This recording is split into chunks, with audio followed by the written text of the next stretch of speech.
Good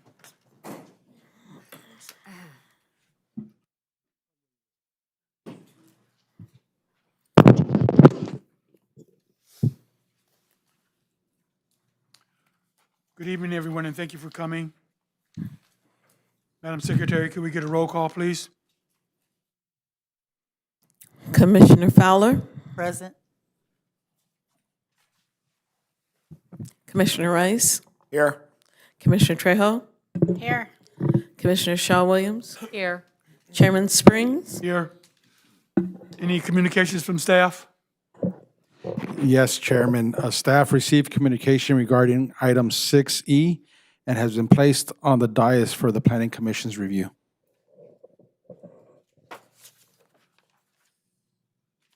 Thank you.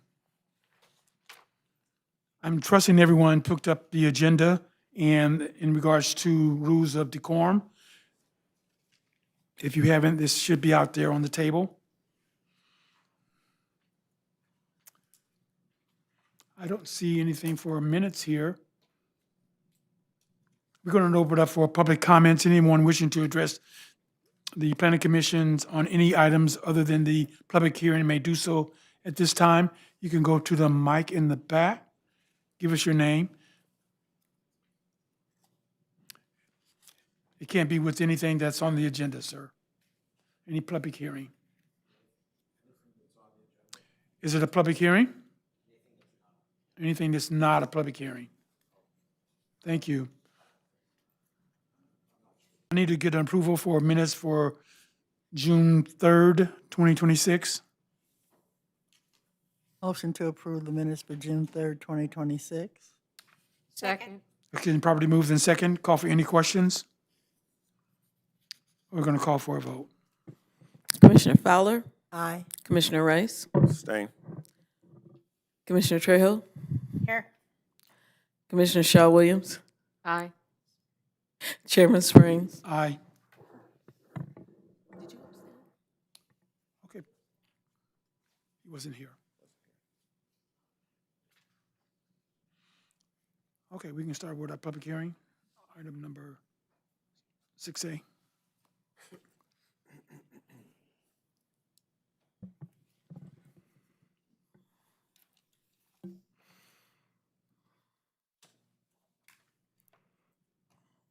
Item 6A, a public hearing to consider an application by Brett Ingstrom representing Coco Ichibana for special use permit number 26-00009, SUP 26-00009, to allow the on-site sale of beer and wine for a proposed approximately 2,200 square foot restaurant that is part of the Hollywood Park Tomorrow Retail Center, HPSP, Hollywood Park Specific Plan, Zone Property at 1249 South District Drive.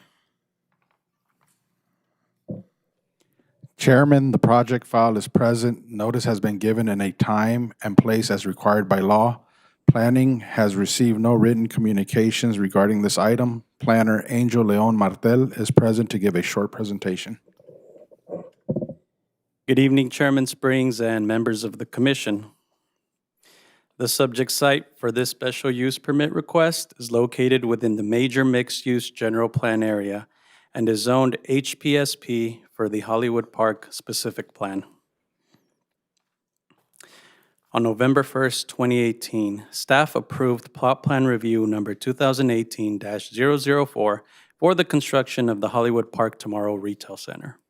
On March 4th, 2020, the Building Safety Division issued a building permit for the approximately 350,000 square foot retail center, which is and large entertainment venues to the south and retail to the west. This request is to allow the on-site sale of beer and wine only for a proposed restaurant located within an existing tenant suite. The tenant space currently has two pedestrian entrances. The main entrance is located along the southwest side of the building. A secondary entrance is located at the rear along the northeast side of the building. There are no proposed changes to the ingress and egress of the tenant space. Parking for the proposed restaurant is located on site within a parking structure along Prairie Avenue and surface parking along Century Boulevard. The applicant is seeking approval for the on-site sale of beer and wine only, for a restaurant named Coco Ichibanya. The floor area consists of a reception and cashier station, leading to an approximately 520 square foot dining area, which contains 35 seats and is shown above the screen in green. Restroom areas are located toward the rear of the tenant space and shown on the screen in blue. Alcohol storage is located within the walk-in freezer and at the service area storage counter. The remainder of the floor area plan consists of a dishwashing area, service station, kitchen, walk-in cooler, and walk-in freezer. The proposed hours of operation are between 9 a.m. to 2 a.m. daily, during which the full food menu will be available at all times. The menu consists of Japanese-style curry and rice dishes, offering a variety of menu options featuring chicken, pork, seafood, omelets, and vegetable selections as well. The proposed drink menu includes tea, bottled domestic and imported beer, as well as wine.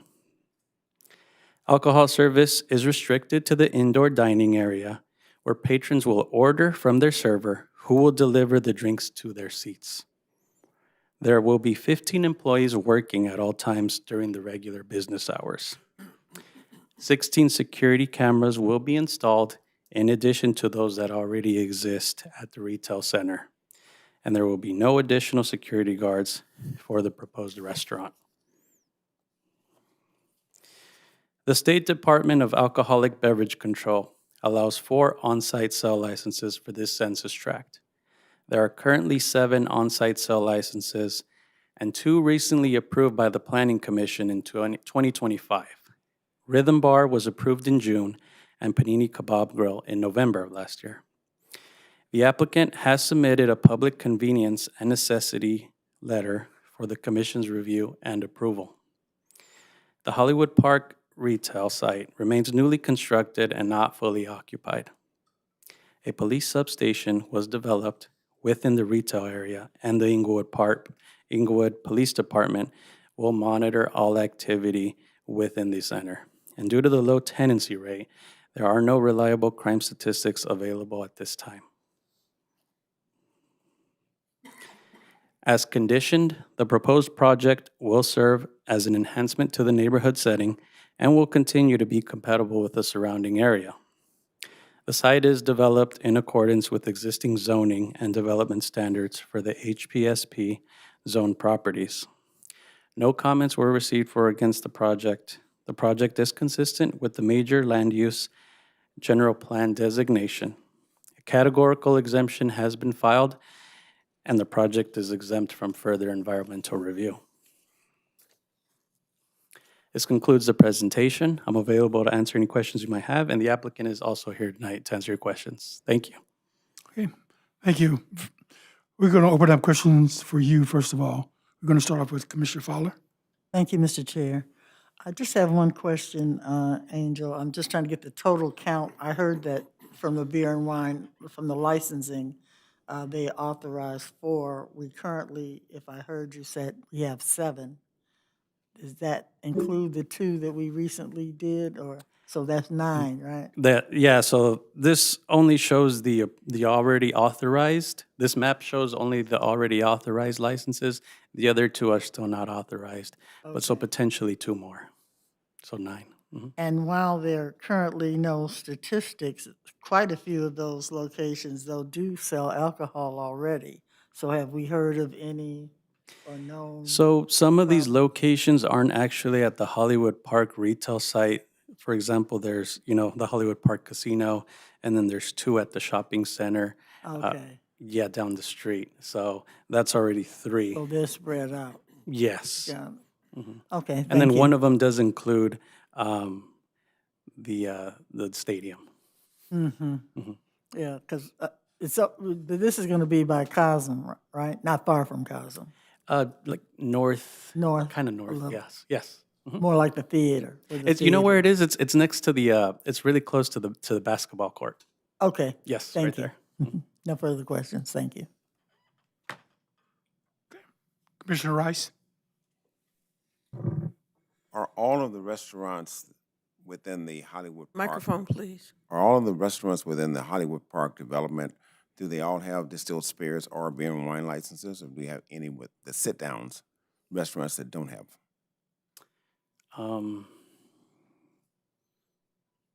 I can't recall all of them.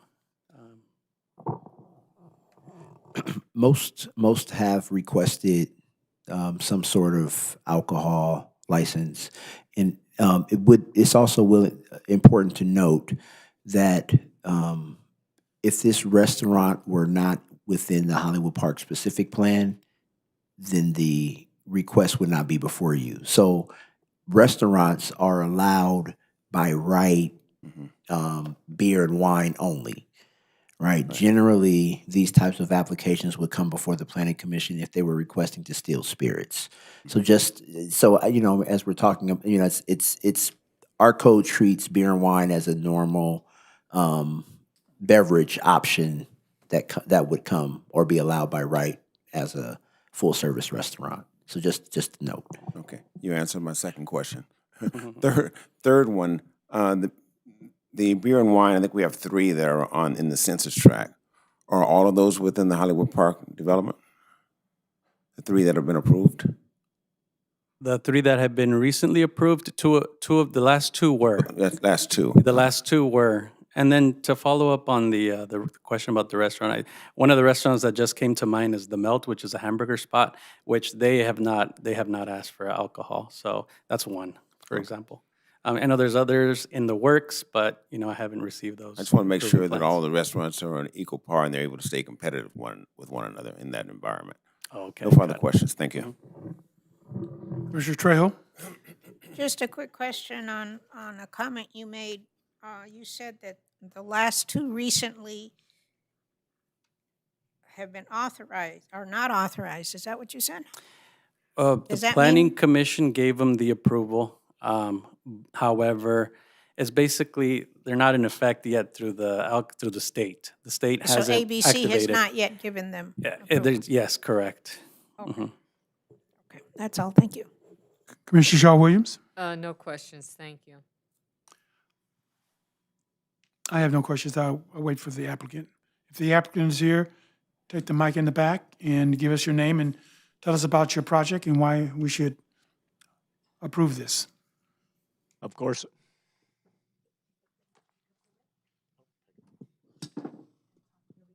Really close. Good evening, Commissioners. My name is Brett Engstrom. I'm here on behalf of the applicant Coco Ichibana. We have a pending special use request to allow the sale of beer and wine for on-site consumption in conjunction with our proposed restaurant. Coco Ichibana specializes in Japanese-style curry rice dishes, and they operate multiple locations throughout 3 states. This location will be located in the Hollywood Park development, and Coco Ichibana will occupy a 2,200 square foot ground floor tenant space and offer 35 interior seats. The business will operate with a Type 41 license, allowing the sale of beer and wine in conjunction with the operation of a bona fide eating establishment. This license type requires that fresh meals be prepared on site, that there be a menu of food items available at all hours of operation, and that no more than 50% of gross receipts be derived from the sale of alcohol. Our proposed hours of operation are 9 a.m. to 2 a.m. daily. We would like to thank planning staff for their assistance in preparing this request and bringing it to a hearing. We have read the proposed conditions and find them acceptable, and I'd like to turn it back to you for any questions you may have about our project. Okay, we're going to open up for questions. Commissioner Fowler? Thank you, Mr. Chair. Yes, is it Ekstrom? Ingstrom, that was close enough. Engstrom, sorry. You did answer my first question was, did you agree with the conditions that were spelled and outlined here? Is this a chain, is this the first? This is not. They have, I believe, 8 locations throughout Southern California, 1 coming in Northern California, and 2 popping up in Texas. So And they're a growing group. And the other locations sell beer and wine? Yes, ma'am. Okay, no further questions. Commissioner Rice? Mr. Exman? Ekstrom, I'm sorry. I'm sure the drinks are quite expensive in that Hollywood Park development. I mean, I think everything's expensive in Hollywood Park, I've got to say. I know the rents are probably expensive. It is a nice development, so they are paying a little bit in rent, but the drinks will be similar prices as the food menu items. I heard you say something, and I was wondering how you would regulate it. You said you can't sell more than 50% of your profit cannot come from alcohol. Is that an ABC requirement? That's an ABC requirement for restaurant licenses. And what that does is that makes sure that if you apply for a restaurant license, that you in fact operate as a restaurant. So they don't want you requesting a restaurant license, then doing away with your food menu. It has happened over the years. The ABC runs things much tighter these days, so they will, if there's any kind of question, they'll come in and look at your receipts. I mean, you have an unusual environment that you're operating the restaurant in that is in an entertainment area. You know, a lot of people are going to be coming in and asking for drinks. Right. That's why I was questioning how you're going to be able to manage that. Well, you know, the focus of our business is the food menu. It's the food preparation, meal service. That is the main focus. The beer and wine will very much be ancillary. I would say 20 to 30 to 50% of the clientele will not even order beer and wine. So based on the business plan and their experience at the other locations, we should be able to meet that guideline. Okay, thank you. Of course, sir. Commissioner Trejo? Mr. Ingstrom, will you require patrons to order food when they order drink? That's our business plan. That's the way we operate. However, if you come in with a party and you don't feel hungry and you want to order a beer, everybody else is eating, you can do that. If all your party order, so you have a party of 10, and all your party doesn't want to eat because they filled up at the stadium at a game, is that something that you will be allowing? Just the drink only? That is not our business plan, and we will not have an extensive selection of beer and wine, something that would draw somebody in just to drink.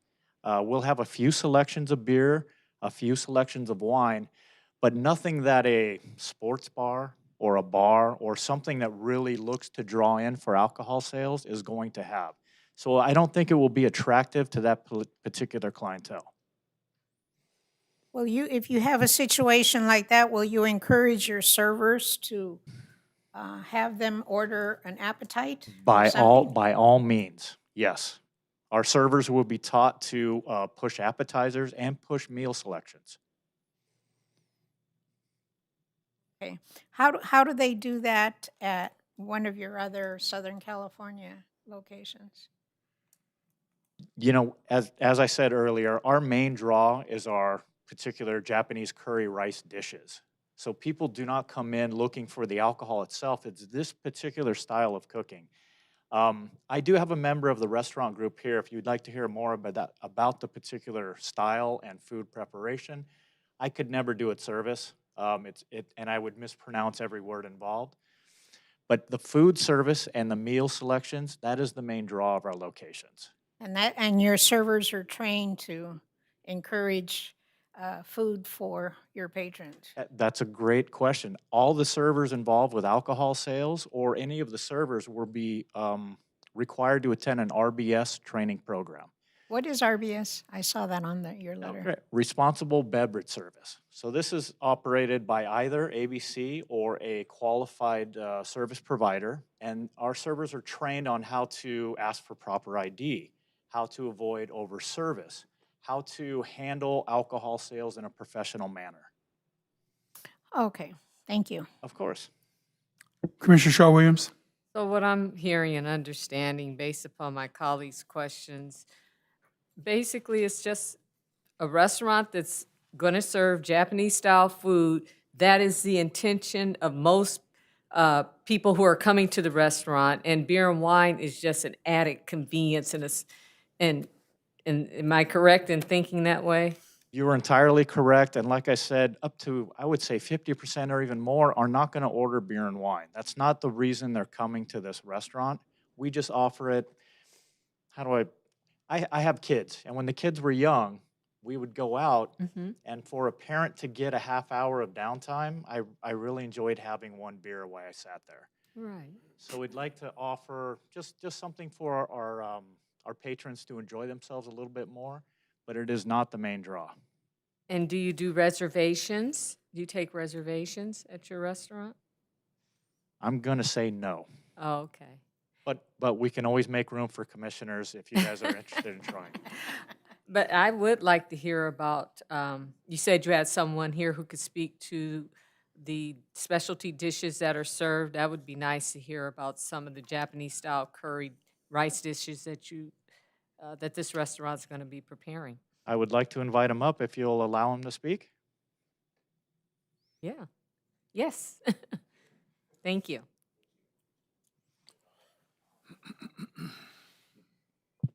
Okay, thanks for time today. Just I got here. Just so like let me introduce our menu. Could you give us your name, please? Oh yeah, sorry about that. My name is Kazuhiro Noguchi. I'm from like Koko Ichiban, yeah. So our specialty is like a Japanese style curry. Just curry is like you can imagine just come with a rice and a curry sauce. Curry sauce like looks like a gravy sauce.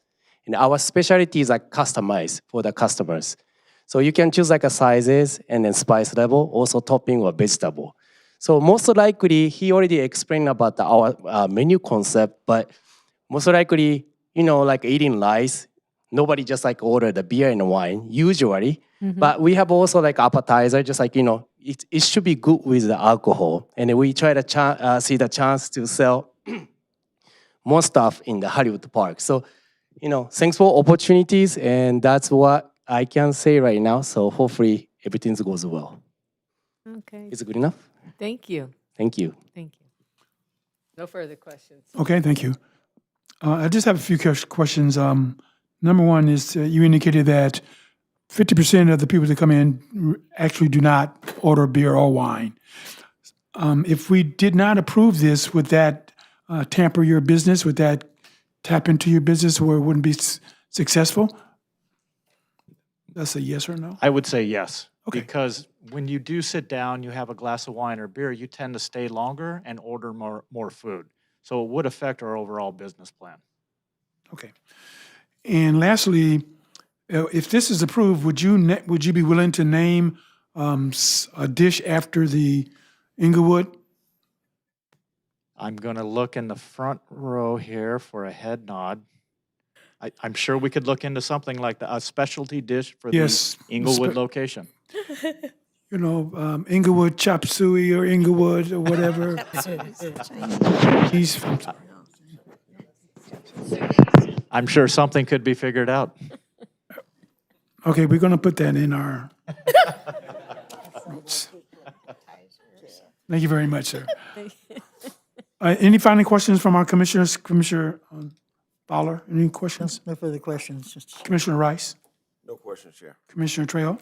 No further questions. Thank you. Commissioner Shaw Williams? No questions. Thank you. Okay, at this particular point, we'd like to, for anyone that's for or against this particular project, you can go to the mic, give us your name, and give us your reasoning, please. Hearing and seeing none, we're going to close that segment.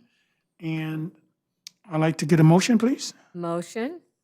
I recommend that the Planning Commission approve and affirm the categorical exemption EACE 2026-067 and adopt a resolution approving SUP 26-00009. Second. Okay, it's been properly moved in second. We'll call for any questions. Hearing none, we'll call for a vote. Commissioner Fowler, Aye. Commissioner Rice, Aye. Commissioner Trejo, Aye. Commissioner Shaw Williams, Aye. Chairman Springs. Aye. Is there any appeal process? According to the IMC, anyone may appeal the decision of the Planning Commission on this matter. The appeal must be filed within 20 days from the notice of decision and shall be made by filing a written notice of appeal with the Planning Division and an appeal fee. Okay, thank you. We look for a name for a dish from the city of Inglewood. Thank you.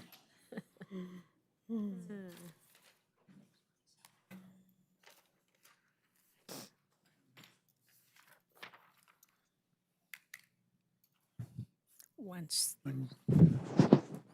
Madam Secretary. Item 6B. excuse me, Madam Secretary, I have to recuse myself on item 6B. Okay. Thank you.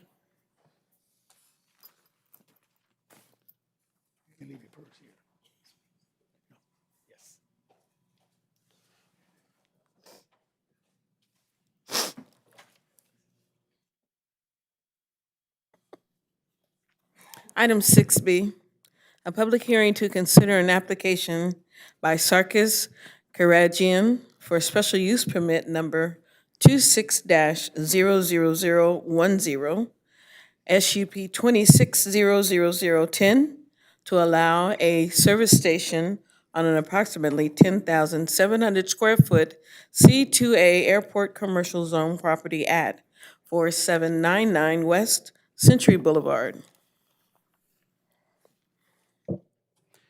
Chairman, the project file is present. Notice has been given in a time and place as required by law.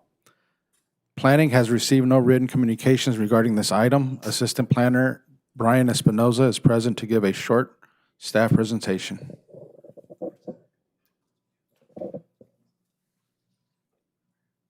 Good evening, Chairman Springs and members of the Commission. The subject site for this request is located at 4799 West Century Boulevard, with the zoning designation of C2A and a general plan designation of commercial. In 1985, Building and Safety issued a certificate of occupancy for a one-story automobile service station with 2 lube bays. In 1987, a business license was issued to Century Texaco to operate a service station. In 1988, a business license was issued to Contreras Garage to operate an automotive repair shop. In November of 2013, the Planning Commission approved special use permit number 1189 to convert a portion of the existing automotive service building into a mini market. In 2022, the service station ceased operations. At the time that the certificate of occupancy was issued, a special use permit was not required to operate the service station. Amendments to the zoning code over time established a requirement for a special use permit to operate a service station. The service station and tire repair shop are currently operating without a valid city business license. And on December 2nd of 2025, the Code Enforcement Division began issuing daily citations to the property for operating without a business license.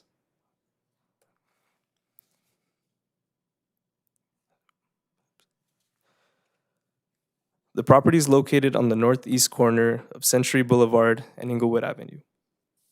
Land uses to the north are zoned C2A and are developed with residential uses. An alley north of the site provides a buffer between the service station and the adjacent residential properties. Properties to the east, south, and west are also zoned C2A building that is occupied by a mini market and tire shop. There are 16 security cameras located on site, 3 inside the market and 13 monitoring the exterior of the property. The property has 4 vehicular entrances, with 2 driveways on Century Boulevard and 2 on Inglewood Avenue. The site currently has 5 parking spaces. The applicant is proposing 2 additional spaces in order to comply with the parking requirement. The service station operates 24 hours a day, 7 days a week. Access to the convenience store is limited from 6 a.m. to 10 p.m. Service is provided from the service station window during closing hours. The tire repair shop operates from 7 a.m. to 8 p.m. 7 days a week. The convenience market is staffed by 4 full-time employees and 3 part-time employees. And the tire shop is operated by 3 employees. If approved, The applicant must obtain site plan review approval and obtain sign permits for all unpermitted work conducted on the property. The unpermitted work consists of replacing the underground storage tanks, replacing the fuel pumps, and the interior improvements made to the convenience store. A final parcel map will be required to be recorded with the LA County Recorder's Office to consolidate 2 parcels into one. Code enforcement records indicate that the applicant has outstanding administrative citation fees for operating a business on the property without a valid business license. Prior to the issuance of any building permits, the applicant will be required to pay their current and retroactive fees owed to the Code Enforcement Division. The applicant will also be required to return to the Planning Commission for a 1-year review within 1 year of the issuance of a business license. The proposed project is consistent with the general plan and supports the Inglewood Municipal Code. A categorical exemption has been filed, and the project is exempt from further environmental review. No letters were received for or against this request. This concludes my presentation, and I'm available to answer any questions the commission might have. All right, thank you very much. Good report. We're going to open up questions for you. Commissioner Fowler? Thank you, Mr. Chair. Just for clarification, what is currently operating on this site? It would be the gas station, a tire shop, and the convenience store associated All with are operating today? Correct. And the 24 hours is the station itself, the service station? Correct. And it's 24 hours today? Yeah. Have there been any reports from the police about activity? We did not obtain reports for this request. Okay, no further questions. Commissioner Rice? That was the most important question I had, was whether or not we had police activity and there's an issue with the station being on that corner. I'm trying to follow your timeline here. It looks as if the station was originally approved as a gas station by Texaco in 1980. So service stations are permitted with a automotive repair shop as ancillary use, but yes, it's always been a gas station. Okay, and they've been replacing the tanks underground and all of that over all these years?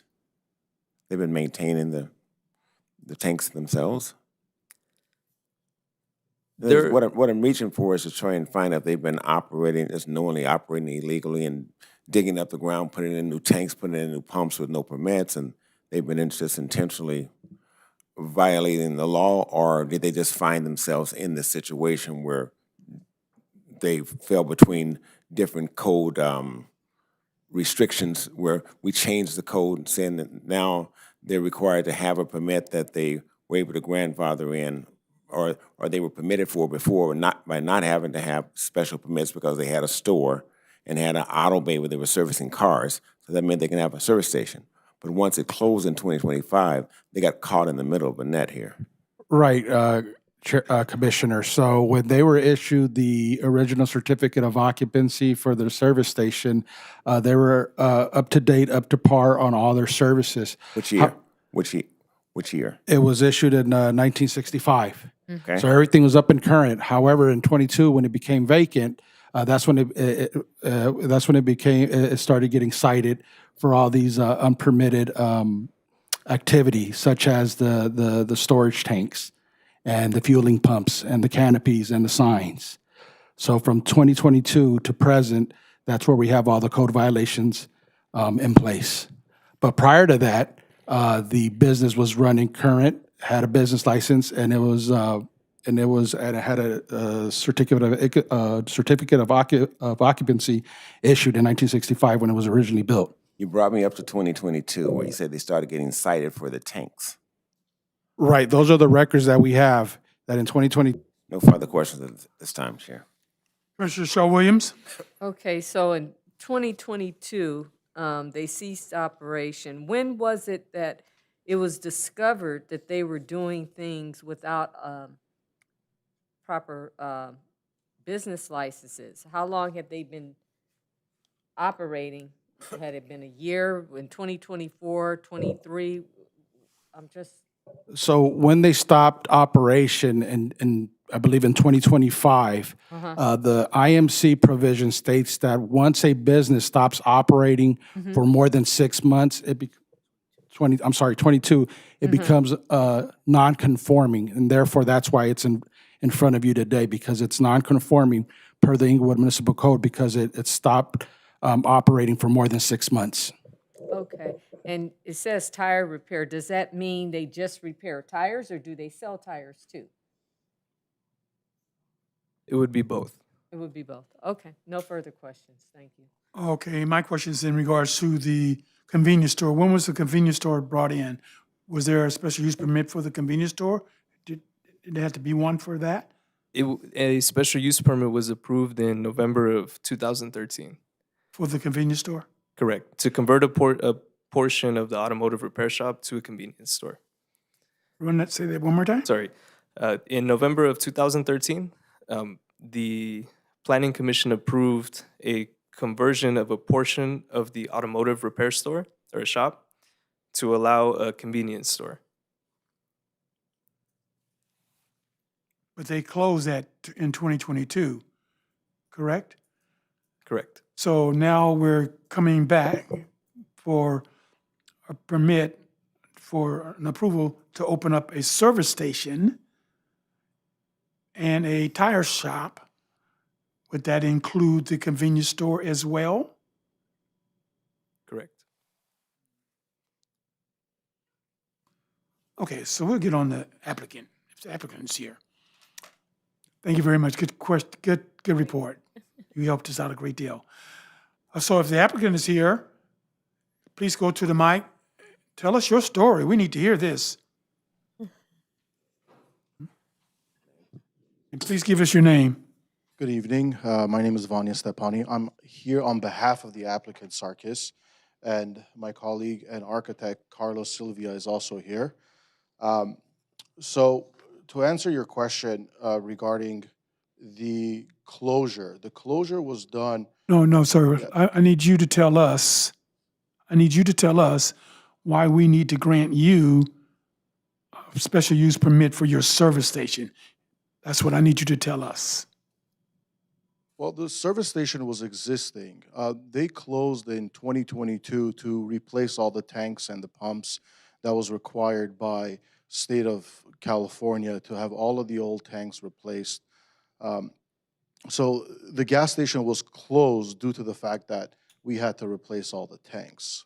And we can't operate during the construction phase of replacing the tanks and replacing all the pumps and everything that was needed during the time. So you closed your station because you had to replace the tanks. Correct. Okay. So at this particular point, we need to hear something of why do you think it's necessary for us to approve a permit for you to reopen? Because of what? Why should we do that? I mean, I really can't answer to the fact of why you should or deny it. The gas station was existing, and the only thing I can tell you was that they were closed due to the fact that it was a mandate from California to have those tanks replaced because all older tanks have to be replaced of every gas station. So when they did close, it triggered a new set of rules for CUP, which we got into this issue. Okay, maybe we can help you out. I'm gonna have my commissioners ask you questions. Maybe that can kind of help Sure. with you on why we should approve it for you. So we're gonna start off our questions for you, sir, with Commissioner Fowler, please. Thank you, Mr. Chair. My question is, how did you come to not have the appropriate documentation to run a business? No business license. How did we get here? The business did have a business license up to 2022, and it triggered. My staff, you are operating today. Is that a true statement? Correct, yes. So you are operating today without a business license? Correct. And how do you plan to, you're asking us to approve this, how do you plan to So correct? I was hired to mitigate any issues, get any permits, any licensing that is needed. I've been working with Brian Espinoza closely, trying to get anything that is needed to move forward, if it's permits, if it's licensing, whatever it might need.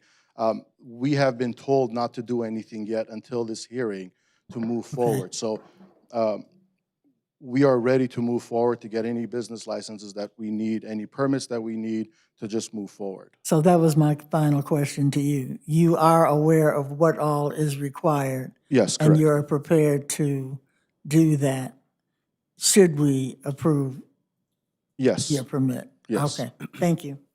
You just indicated that you were told not to operate until you received all your necessary permits.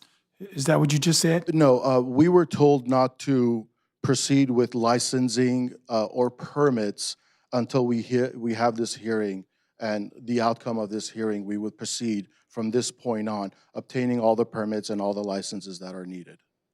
Commissioner Rice?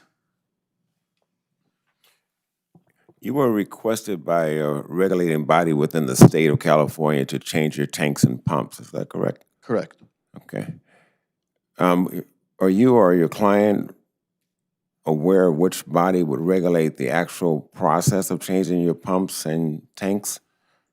My colleague Carlos would be able to answer that. How's everybody doing? My name is Carlos. What was the question again? I'm sorry. Oh, I'm trying to find out which regulating body you understand that would regulate your replacement of the tanks and pumps in your station. Right. The state of California came out with a regulation that any operating gas station or facility that own and operate an underground storage tank that is single wall needed to be removed by the end of 2025. Okay. Now, a lot of, when that mandate came about is maybe 2020, a lot of gas stations or underground fuel system owners took advantage of the timeline because the state also provided funding to make that change. And that's what the client took advantage of as far as that downtime to take care of that mandate to remove those existing single wall underground tanks that will be obsolete by the end of 2025 and replace them with double wall underground storage tanks. Now, the lead agency that oversees the underground fuel systems within LA County jurisdiction, not counting the city of Inglewood, is LA County Department of Public Works. Okay. Let me cut you off right there. The one that's not counting is the one that I'm concerned with. I'm going to ask staff a question. Does staff regulate construction and tanks being put underground and pumps and all of that?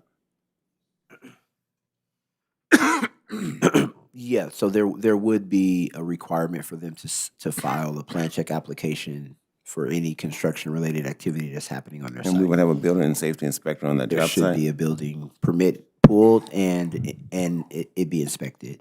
Okay. When did you receive your first, okay, I'm going to assume you just didn't know that, although you said you did. No, not in we came to find out during this whole process that the city of Inglewood Okay. did get involved with replacing the underground fuel tanks. When did you receive your first code enforcement violation notice? That I'm not aware of. The owner or the representative will know about that timeline. I think it was, Commissioner Rice, they received their first citation in December of 2025. and what was on that citation? It was for operating the business without a license. Was the code enforcement department or building and safety aware that the pumps had been changed and the tanks had been changed underground? Did anyone do any discovery on that? It was later discovered that they replaced the underground tanks. And were additional notices sent out from Correct. code enforcement saying that you did this and you should not have? Correct. And when were those notices, when did those start? They were. I don't have the exact date, but it was sometime in March of this year. Yeah, shortly, a few months after the original citation was issued. Which, almost since December of 2025, we're almost 2 years down the road. How do we get here? From December 2025 till now, or maybe 7 months. that the very first moment that they got cited, that's when we started jumping on this with both feet, trying to figure out what the next process will be. The client, of course, their number Talking to one the goal mic, is- please, sir. I'm sorry? Talking to the mic. Oh, sorry about that. Our client number one goal is to basically making sure that everything's done properly. Like we said, we weren't aware that the city of Inglewood was involved with the underground tanks. That was on our on our side's fault.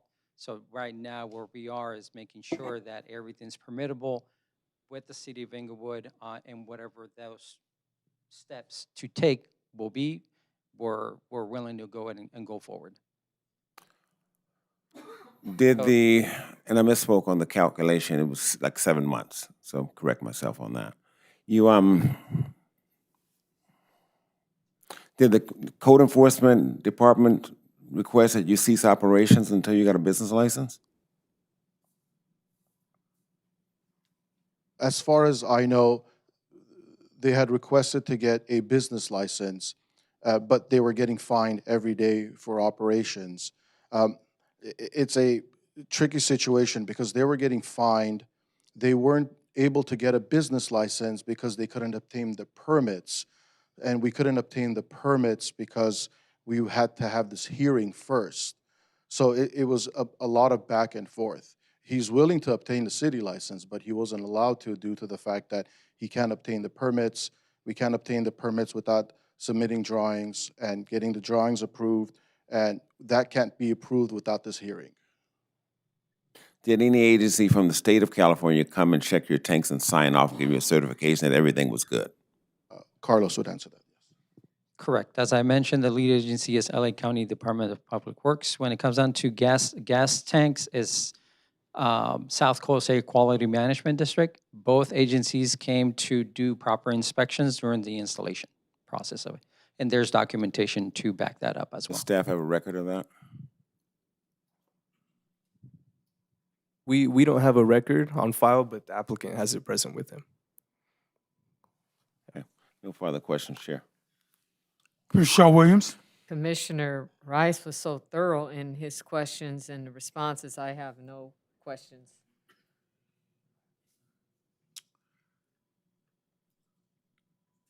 I do have some questions. Let me, but you answered a lot of the questions.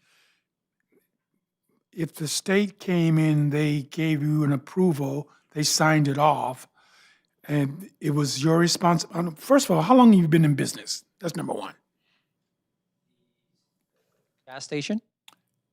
Who oversees the station? Who oversees the business? Sarkis oversees the station. I'm not sure as to how long he's been in business for. I don't have that documentation with me. So are you aware of the business practice of the licensings and the things that you need to do once a license has been approved and what your next step is? Yes.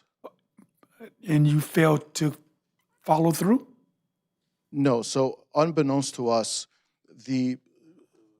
we were under, maybe it was a misunderstanding on our point, but we were under the impression that having the tanks removed because it was a California mandate wasn't going to trigger a new set of rules and licenses. So what were the new set of rules that you're speaking of? You said a new set of rules.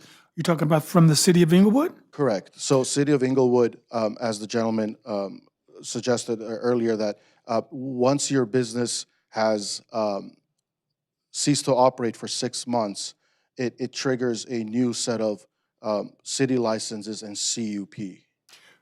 But did you not have a city license prior to them taking up changing the tanks? They did have it, yes. So you knew that you would have to get a city license again. Am I correct in saying that? No, I did not know, no.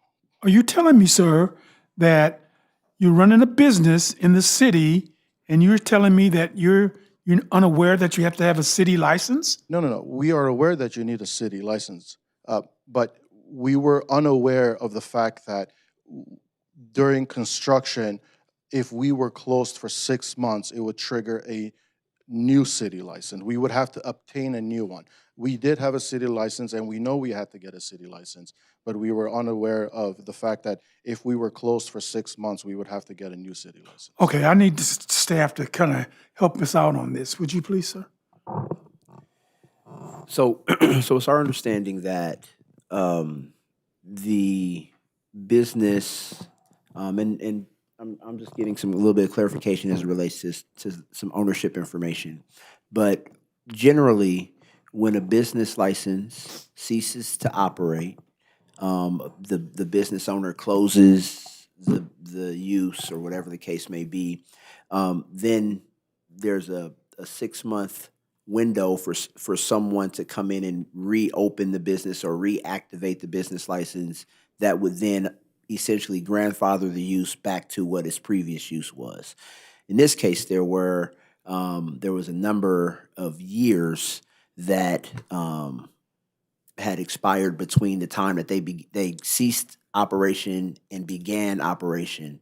And one of the triggers in some instances, when there is an active business license associated or an active building permit associated with a construction related project, then that theoretically can be stayed because there's building activity associated with the use. In this case, there was never a building application submitted that would have triggered any sort of notification to our finance department, our planning division, or any other city-related agency to know that the business was closed due to construction, not closed because someone else was coming to operate it. And so we've fallen into somewhat of a holding pattern. And so then in this case, we've required, because there was so much activity that was happening that was unregulated, and we had to require them to come then before the planning commission per the IMC to get a special use permit. So let me see if we're correct on this. They were cited, am I correct? How many times were they cited? They've been issued daily since December. Daily, you say? Yes. So you're telling us that they're aware? Right. So essentially what happened is that they pulled the cart before the horse. Yes. Right. So you know, and they need the special use permit, right, in order for them to rectify the situation. So we need to, and it's within your discretion to be able to decide whether or not you want to grant them the ability to have this special use permit in order for them now to then be able to go back and Understood. permit this properly. Got you. Okay. Okay.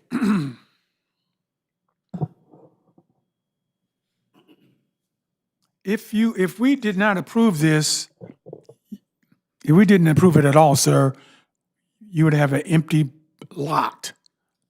It would just be a lot that's there. Correct. You've done all this work, put in new tanks, and you can't get an approval with the city. It would be a loss, yes. It'll be a loss. Okay, thank you very much. Chair, if I may. Yes. I just want to add that we did ensure that because they continue to operate knowingly and unpermitted after notification, we did include conditions that would trigger payment of retroactive fees. There should not be if the planning commission grants this use and approval, that it should not happen without consequence, right? And so there does need to be we condition that these fees are paid so that there would be an opportunity to right the wrong. Okay, very good. I think Commissioner Rice has a question. You have a question as well, Commissioner Paul? No further questions. Commissioner Rice? The entity that had the business license with the city of Inglewood in 2022. Then that would have been a trigger that would have triggered a bunch of other things. And this, are you guys working within the same entity that owned the business back in 2022? Yes. You are. And how long had you been operating before 2022? I don't have that answer. Does anyone know? Does anyone here know if the station's ownership was there 2, 3, 5 years? The staff know, how long did they have a business license before? They've been operating since 2014. 2014. The same owner. Okay. So they're aware they need to get a business license renewed every year. Okay. I went by your station today. Beautiful station. I think you did a nice job. I'm going to give someone a lob. Just throw this at you, and hopefully you answer it right. Because someone has to say, you know what? We messed up. And we really don't want to lose a lot of money here. We did a beautiful job in Inglewood, and we're just trying to make it right. Who's that going to be?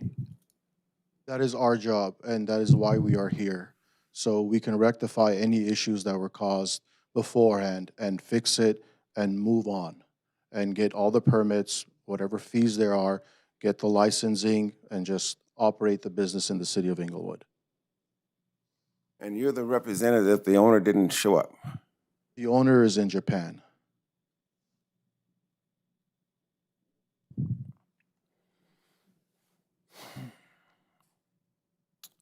No further questions, Chair. I have no further questions either. Thank you very much, gentlemen. Thank you. At this time, we would like to open it up for those individuals who are for or against this particular project. Go to the mic and tell us your name and tell us why you're for or against it. Seeing, hearing none, we're going to close that segment. And any final questions or comments? Commissioner Fowler, No further questions. Commissioner Rice. See, one more question. You were the spokesman for the owner in Japan. And the other gentleman with you? Carlos is the architect. Okay. Is there anyone here that manages the project, the property itself on a day-to-day basis, who would have been there to receive citations and all this?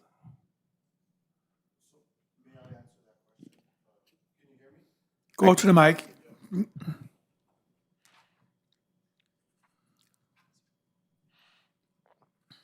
Planning on moving forward with getting the license and the CUP and getting the permits and dealing with the citations at the same time. It wasn't that he didn't want to pay for it. It's just he didn't have a grand total. He has citations that he's been receiving every day, but it was, like the gentleman said, the cart before the horse. A lot of things were done incorrectly, but not in the state of, it was done correctly as to what the California regulations were requiring. It was a misunderstanding as to the city of Inglewood, what we needed to do with them, and that was it. You know, I find that hard to believe, sir. I can't imagine an owner saying, I don't know what the total is. If you don't know what the total is it not your responsibility to come and find out? Well, That's a question. right. He was receiving citations every day. So the total amount kept on changing. There hasn't been a single amount that has been sent to him. It's just been citation after citation. And again, he's not trying to be malicious or anything. It was Okay, just, very good, sir. Thank you very much. Thank you. You know, I really find it hard to believe, and I'm not trying to put anybody on the spot. Someone comes and they represent you, the owner should have taken it upon themselves to come and answer some of the questions himself. Anyway, that's just my take. At this time, is there a motion on the floor? Yes, A question, I did okay. have a question, Larry. To staff, if this project is approved, do you have to make a condition that the fees and the fines be paid, or is that already? We've included that as a condition. It is. That was included. And no one knows to date what the total of that is? That has to be calculated through our code enforcement division. And so we will, through the site plan review process, we'll direct the applicant to work closely with code enforcement to rectify any fees or fines that need to be paid, Is there a one-year review in the, included. Motion, Mr. Chair. question? Motion, Mr. Chair. Okay, please.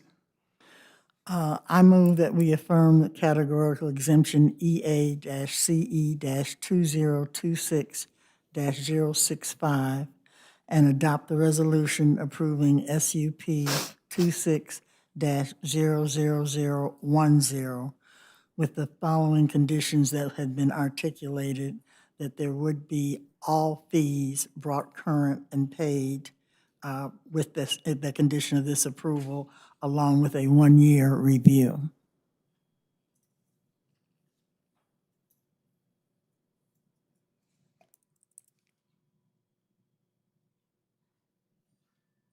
Okay, the motion is denied because there is no second.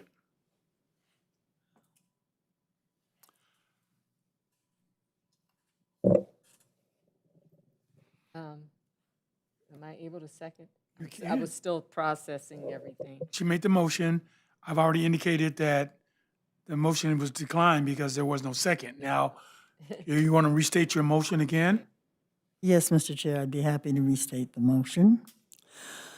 I move that we affirm the categorical exemption EA-CE-2026-065 and adopt the resolution approving SUP 26-00010 with the following conditions, that there be a one-year review, but more importantly, that all fees through year-to-date that are paid prior to the approval. Can we add a date or of any type in terms of when those fees can be paid, must be Since paid?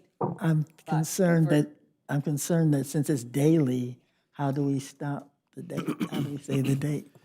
So, Before you do something, Mr. Okay, we have a motion on the floor right now, so we don't want to. My question and concern, can we put a date as to when the payments for all the fees and the fines have to be paid by? Can we have a date on that, or is that? No? yes, so just a couple of points of clarification. So there is a condition of approval in a resolution that has a timestamp of that all fees be paid prior to the issuance of a building permit. Okay, so, but here is the thing, to your point, Commissioner Fowler, that there is a continuous, as long as the business is operating unpermitted, they are being fined daily. Now, one thing, and this, technically, we have to figure out if this is something that the chair is amenable to. There is the potential to add a condition that would stay daily fines while the applicant is going through the approval process. However, the business would have to cease operation during the time that they're.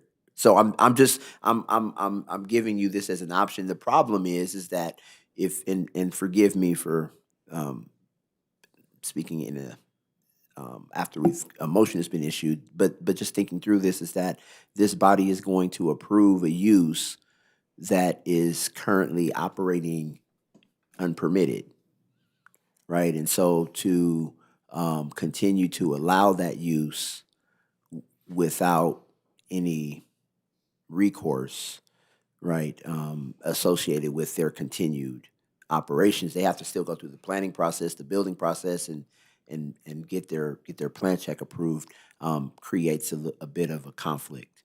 And so just want you to think, as we're thinking through this, just want to make sure that it makes sense and is something that they're going to be able to comply with as conditioned. Then I do have a question, because I was under the impression that this was needed, that they are ready to go with everything. And now I'm hearing that there's time that it's going to take to be prepared, in which case they'd still be getting fines, which I don't, that doesn't trouble me. But So, how long are we talking about? See, and that's why we couldn't come up with a date. We're trying to understand. so just to answer your question, and being able to come up with a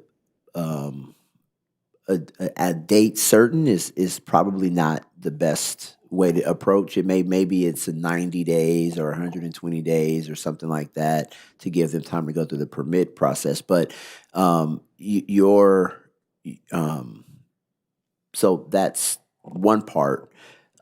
They are, as they mentioned, ready to begin paying whatever restitution needs to be paid from a fine standpoint once issued, once it's determined what that number is, and beginning the process of filing the necessary applications that would be required for them to get an approval. So those are the steps that they're ready to take after the appeal period expires, should this body grant an approval tonight. But there is still the process of going through and getting those applications approved. So they would go through a special use permit, a site plan review. Generally, that process would be 4 to 6 weeks now. And then they can file concurrently a plan check application with building safety. And so then they would, so we would be able to potentially streamline the review process to compress the review, assuming that their technical experts are providing adequate documentation and proper plans. So, so that's something to think about. There is a daily fine being assessed for every day that they're operating unpermitted. But to your point, they do need this special use permit in order to be able to do everything else. And I would add that to the Commissioner Rice's point that they did do a good job in redeveloping the site. And this was a site that Commissioner Trejo would ask about quite often as it was going through the process, right? And so it would be a travesty that it is not able to operate, but we need to make sure that it's done properly. So could the stipulation, an additional condition to my initial motion be? You would have to, at this point, there's to a amend second it. on the motion, so you would have to amend the entire motion I'm trying altogether. to hear out loud so we know if the amendment would need to be the additional. So, Mr. Penn, at this particular point, we have a motion and we have a second. She wants to amend her motion, so we would have to take that motion back. Well, if you take it back and withdraw the motion, it's dead. Microphone, please. So two options. One, if you take back the motion and withdraw it, it's dead, and you can talk amongst yourselves to decide what you want to do for a future motion, or you can amend the motion. So it's whatever your preference is. So I was trying to, am I allowed to discuss them? Yes, you are. You can amend the motion, you can, and I then would suggest we just withdraw this Withdraw motion the- to Yeah, make that's it what dead, I'm and then thinking. the four of you can have a conversation about Yeah. how you want to proceed. Based upon what I've heard today, there are three options. One, to deny it completely. Two, to adopt the motion as recommended, which already imposes conditions that Mr. McCrumbie said. Three, to approve the motion, but add the condition that they cease operations until they get the permit. So those are like, Well, it doesn't have to be that. It could be, those are the three general, and then you can yeah, go from there. okay. I withdraw the original motion, Mr. Chair. Okay, your motion has been withdrawn. I think there needs to be a second.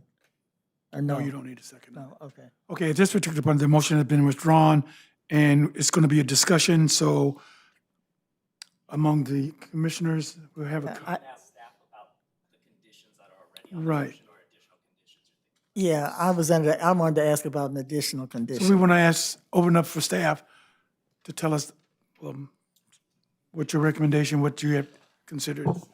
You had some thoughts as well. Can I confirm what I thought I heard with staff?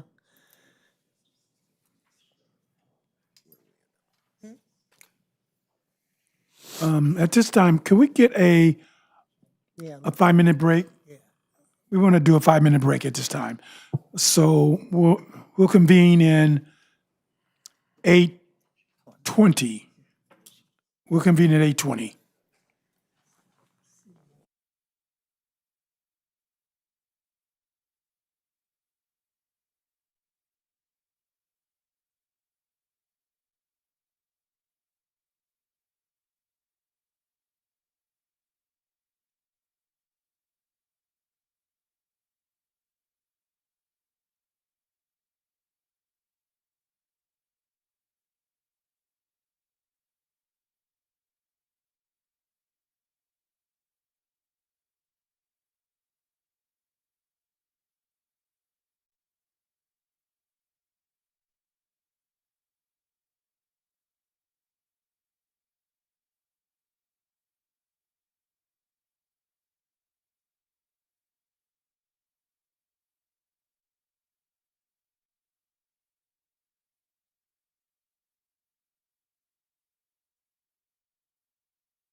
Okay, thank you, ladies and gentlemen.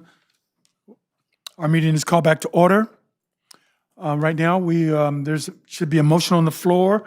Prior to the motion on the floor, I need to have a discussion. I need for each one of my commissioners to go to the mic and tell us about one of your decisions or what we had talked about, what was discussed. Oh, in the deliberations? Yes. Yes, we looked at all of the data and the information that was provided, and we discussed how the conditions that should be in the best interest for the city as well as the business. And we will have a motion that distributes, or this, we believe is fair to both. Okay, very good. Thank you. Commissioner Rice? I was just concerned that we didn't have ownership here, we didn't have management, no anyone that understood the operations of the business itself, the relationships with clients, and the hardship that might be brought about by having the station closed.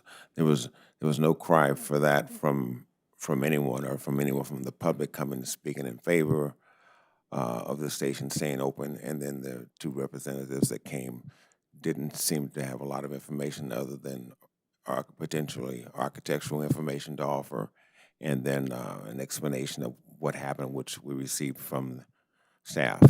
So we got some clarification on that. Commissioner Shaw Williams? We also discussed that the first motion outlining certain conditions which were already within the body of the report that we have and outlined as a condition with regards to any fines to be paid. And it was also discussed that in operating a business, you should always be on top of what you need to do. You should always educate yourself. You should always call the city to make sure that you're dotting your I's and crossing your T's. That's very important. And to avoid, this will avoid any business from getting into situations like this. If you get that first fine, you just really have to stay on top of everything. Okay, we were also talked about the business, if we don't approve it, how would the city look in regards to having a lot that's empty, vacant?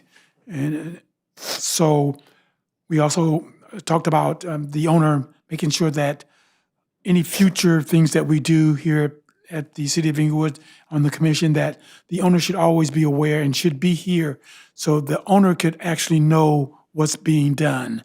Having a representative is fine, and sometimes it's more important that the owner is aware, because now you have to go back to the owner and tell the owner what's happening. So our main concern is that you are aware of what's happening, that you knew what was happening, and that the owner knew as well, and you didn't move on it. And that's really a heartbreaking thing for an owner to know something and then not move on it. It really is. Okay, that's it. I want to see if there's a motion on the floor, and we're going to do the whole entire motion. Thank you, Mr. Chair. I will make a motion again. I move to affirm the categorical exemption EACE 2026-065 and adopt the resolution approving SUP 26-00010 with one condition, that we stay the fines for 90 days, providing that the owner proceeds with the outline recommendations as stated by staff. Second. Okay, it's been properly moved in second. We'll call for any questions. Hearing none, we'll call for a vote. Commissioner Fowler? Aye. Commissioner Rice? Aye. Commissioner Commissioner Williams? Aye. Chairman Springs. Aye. Is there appeal process? According to the IMC, anyone may appeal the decision of the Planning Commission on this matter. The appeal must be filed within 20 days from the notice of decision and shall be made by filing a written notice of appeal with the Planning Division and appeal fee. Okay. So there's some, oh, I'm sorry.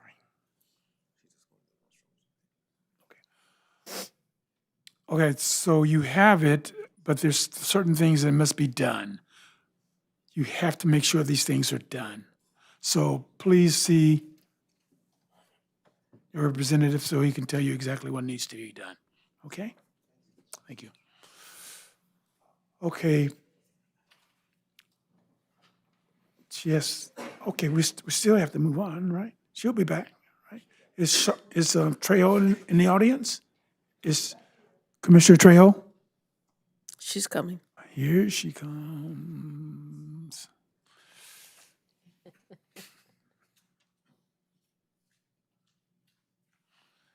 Thank you, ladies and gentlemen, for hanging in there with us. We'll get it done.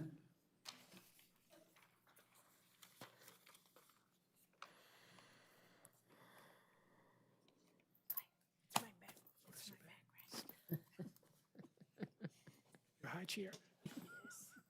Otherwise, I'd be. Okay.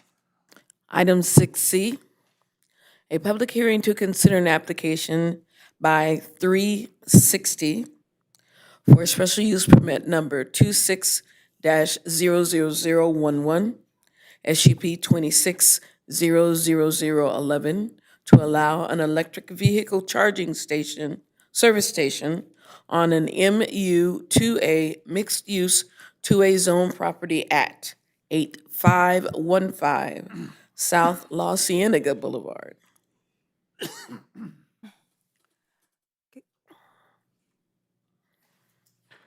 Chairman, the project file is present. Notice has been given in a time and place as required by law.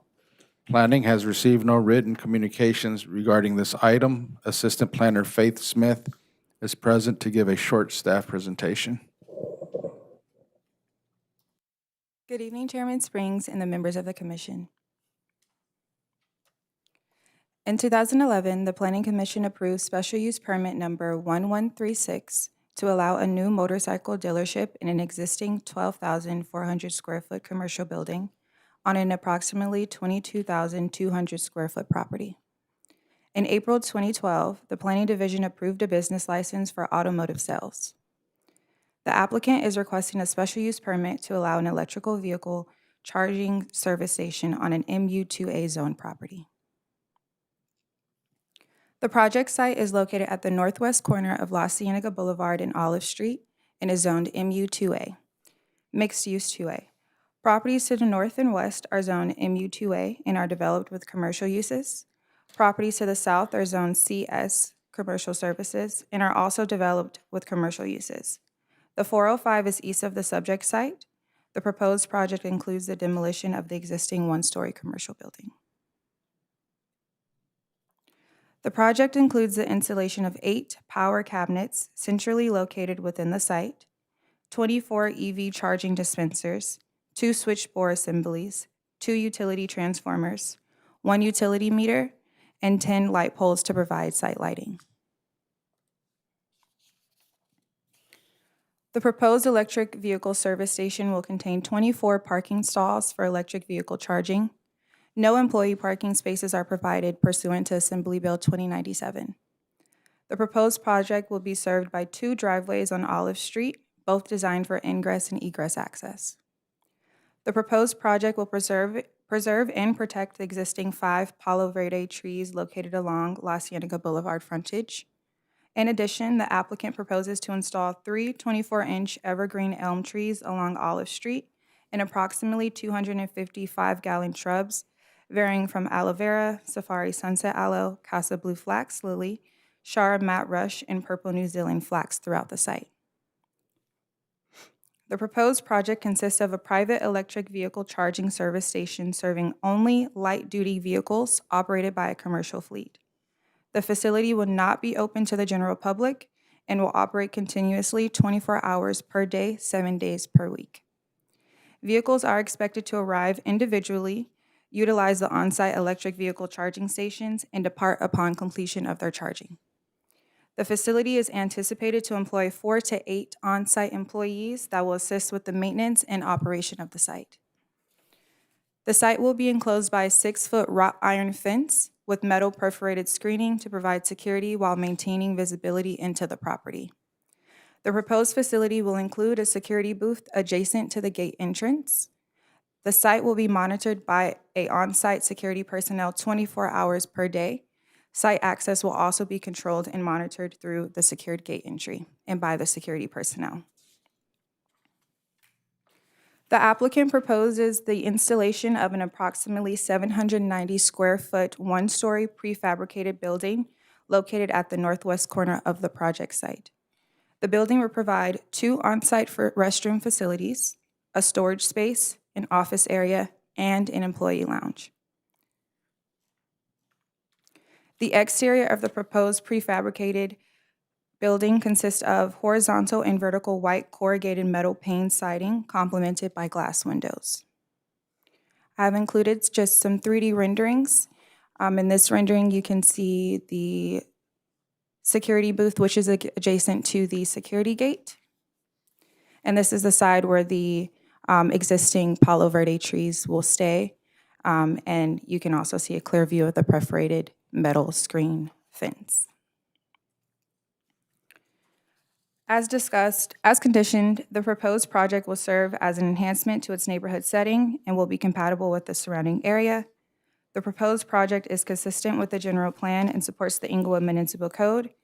If the Planning Commission approves the request, the applicant may be required to complete a site plan review application.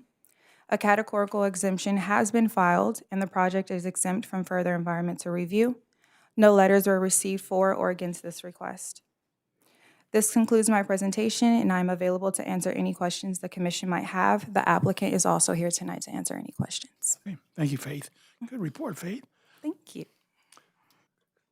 Open up questions. Commissioner Fowler. Thank you, Mr. Chair.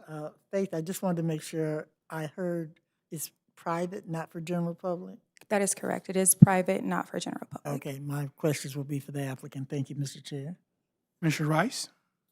Faith, I think I heard you say that there were two-way driveways.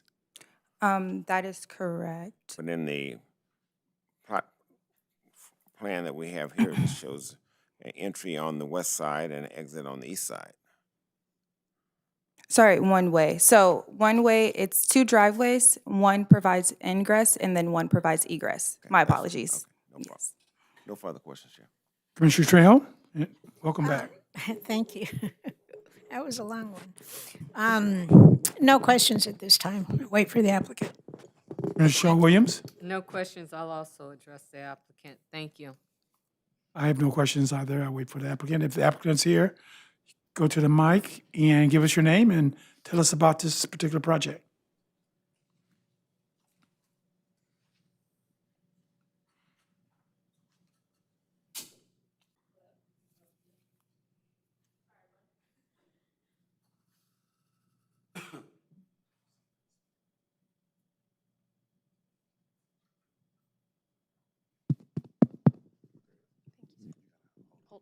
Oh, okay. Can you hear me now? Yes. Okay. Thank you. Good evening, everyone. My name is Mandy Ojeda with 360. We are here on behalf of Revel Real Estate, who is the developer of the property. As mentioned in the staff presentation, the site is proposed to be developed with a 24 parking stall private EV charging station. We believe that this is the best and highest use for the site. It is located in an automotive neighborhood that's directly adjacent to the 405 freeway. The EV charging facility will support the Inglewood mobility and environmental missions outlined in the general plan, and also supports patrons of the entertainment district adjacent and near the site as well. The site will also provide additional landscaping, as mentioned, with the provision of trees, on-site landscaping, and improve the existing pedestrian right-of-way. So we are here to answer any questions that you might have tonight. Okay. Commissioner Fowler, you have any questions for this young lady? Thank you, Mr. Chair. Yes, I do.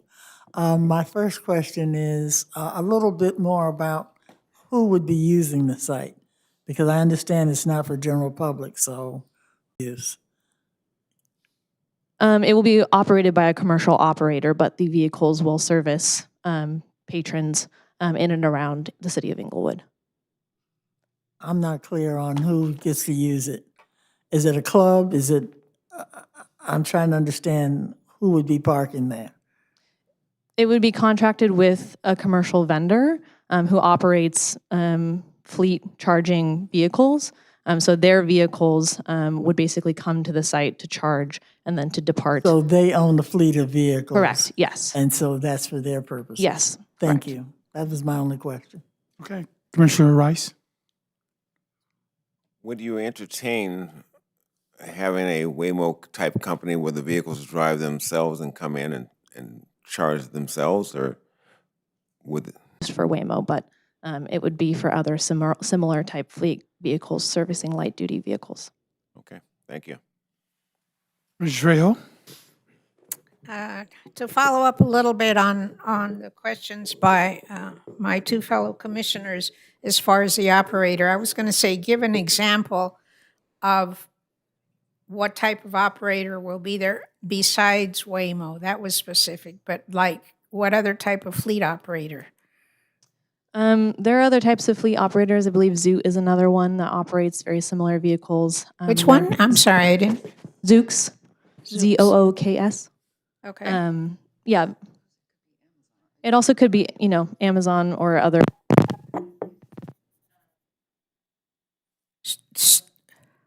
Oh, we lost you. Mike went off.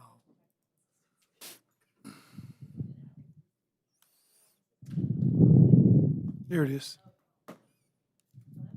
Oh.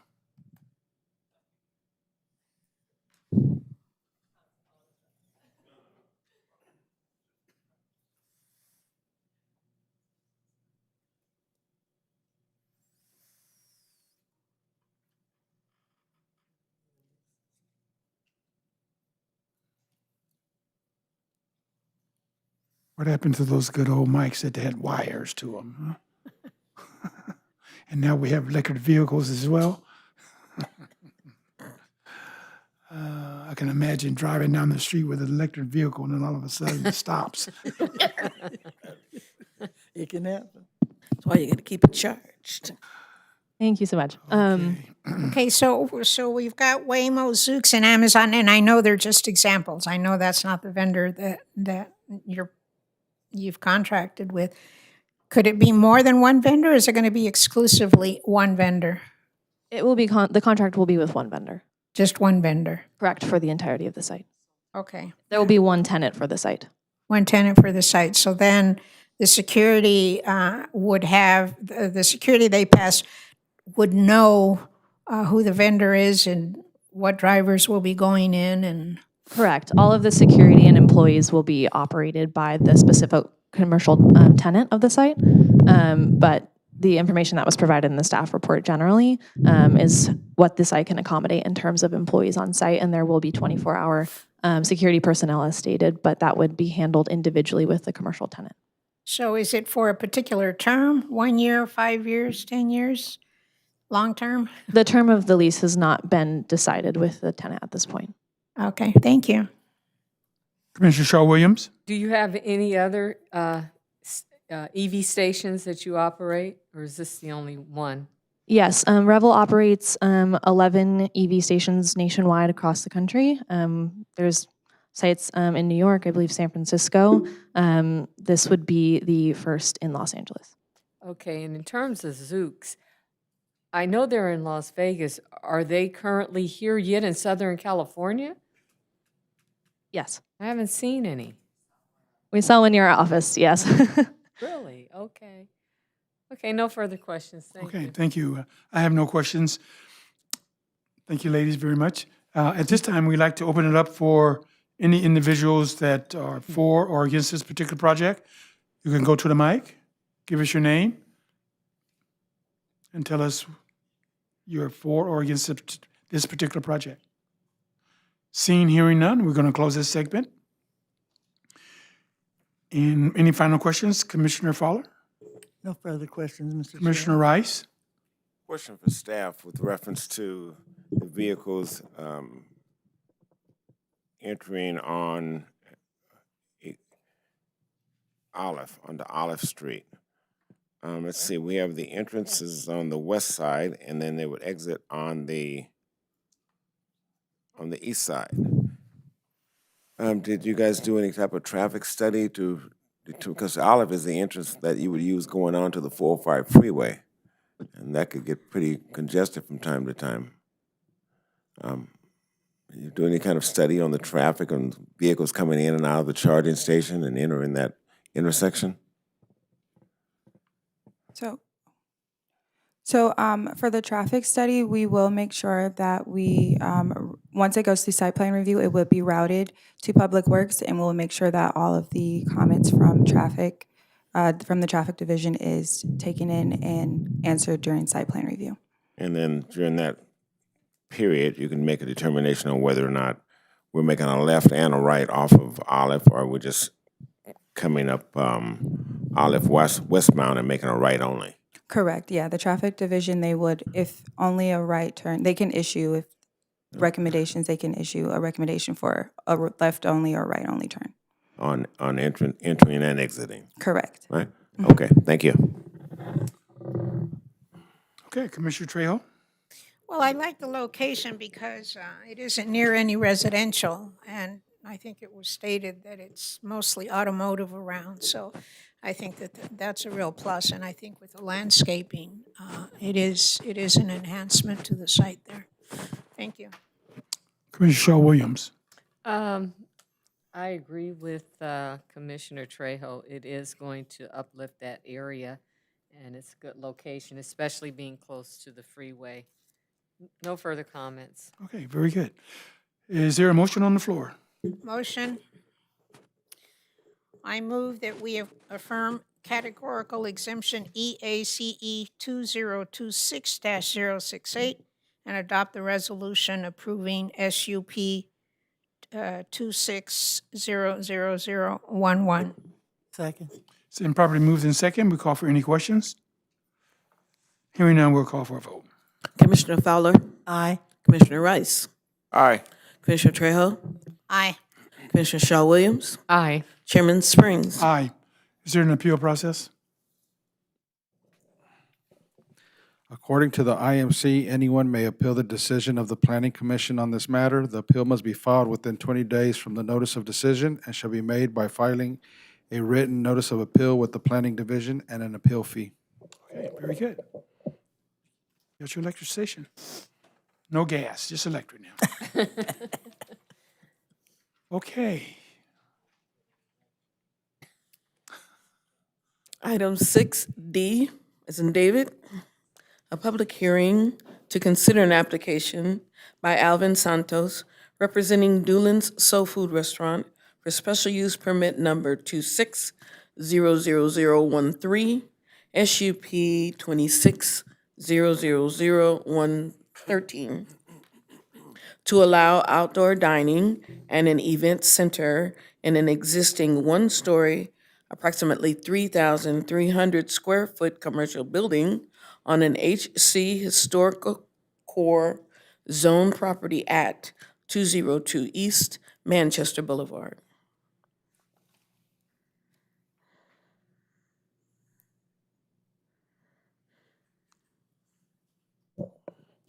Chairman, the project file is present. Notice has been given in a time and place as required by law. Planning has received no written communications regarding this item. Planner Angel Leon Martel is present to give a short presentation. Good evening again, Chairman Springs and members of the commission. In 2001, Doolin's Soul Food Kitchen began operating in the city of Inglewood. On June 5th, 2019, the Planning Commission approved design review number 2019-005 to allow exterior improvements to the storefront of an existing multi-tenant commercial building. In December of 2022, the building permit was finalized which approved pass-through windows, interior tenant improvements, and the expansion of the restaurant to the adjacent tenant space along La Brea Avenue. The subject site for the special use permit request is located within the downtown TOD general plan and is zoned HC or historic core. The property is located on the southeast corner of Manchester Boulevard and La Brea Avenue, with commercial uses to the north, south, east, and west. This request is to approve the proposed outdoor dining and an event space for an existing restaurant. The applicant will convert the existing walkway area, which is approximately 500 square feet in area, into an outdoor dining patio. The building is accessible from the surface parking lot located along Manchester Boulevard and is developed with 3 pedestrian entrances.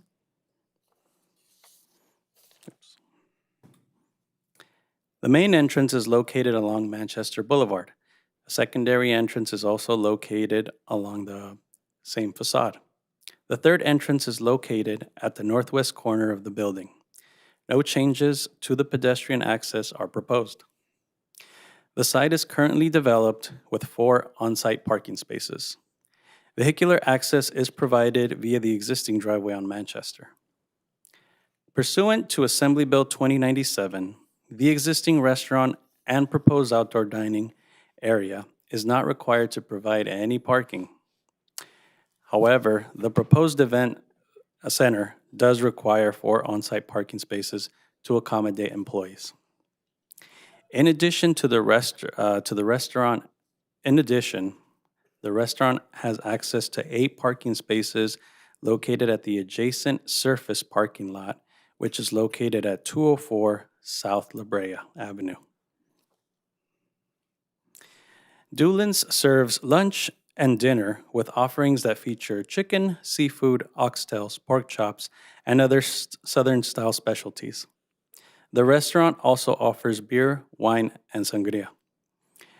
Restroom facilities are located within the building, and there is approximately 1,400 square feet of interior dining space.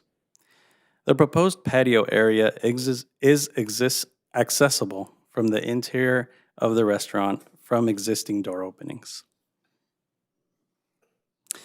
The proposed location of the outdoor patio is highlighted here in the screen in blue. About 10 tables and a total of approximately 20 seats will be provided for patrons.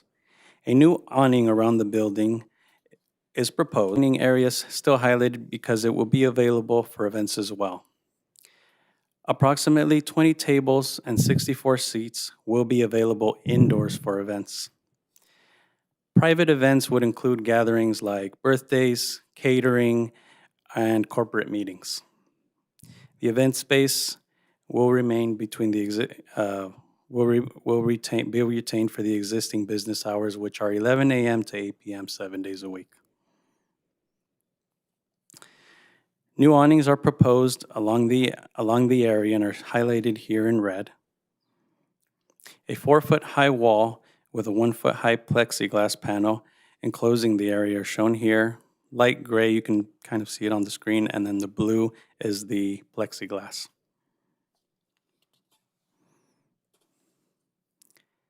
As conditioned, the proposed project will serve as an enhancement to its neighborhood setting and will continue to be compatible with the surrounding area.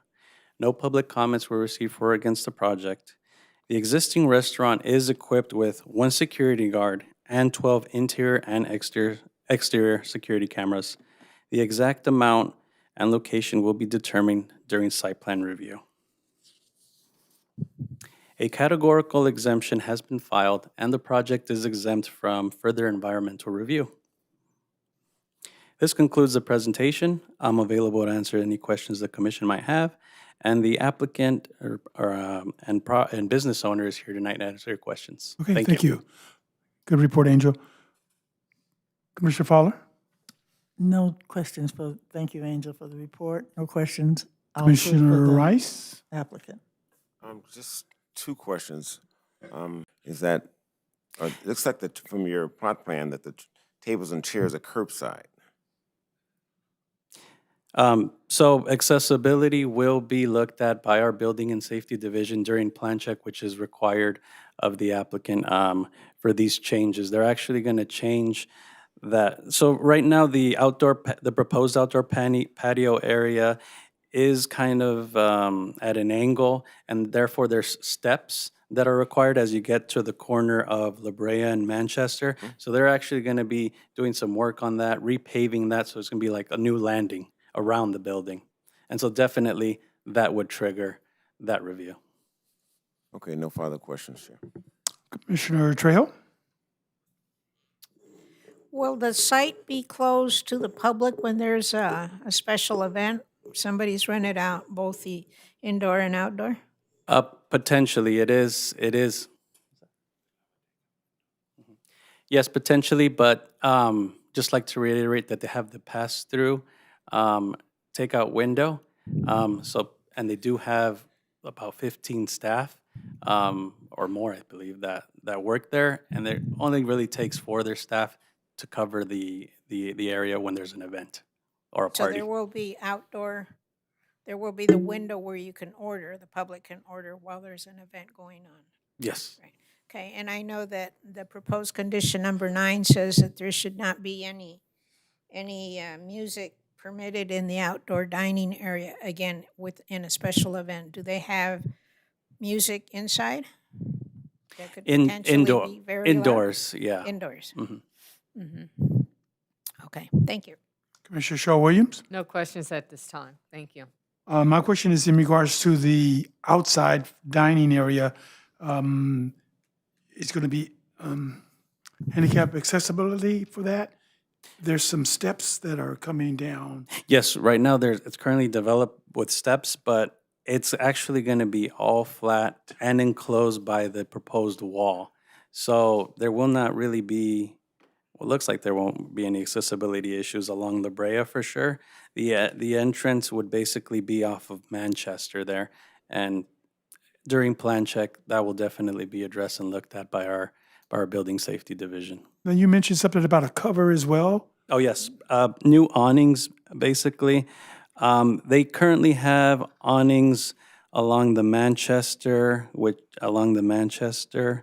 facade, which basically ends right after the word kitchen there. So it's a partial awning. It doesn't cover the full length of the building on Manchester. So they're going to continue, they're going to replace it and continue it. So, it'll have some curb appeal as well. They're also going to include it on the Brea Avenue because they want to, there is none there. There is no awning there now. So they want to make sure that there's shade and protection from, somewhat of the elements in case, for the potential patrons that'll be sitting there outside.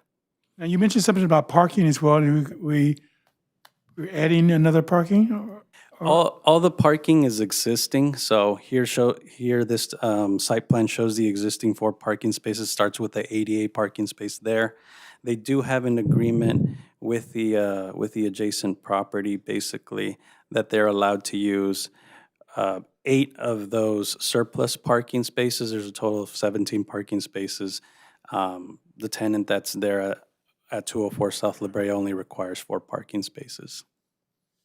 Okay, very good. If the applicant is here, you can go back to the mic and give us your name and about your project.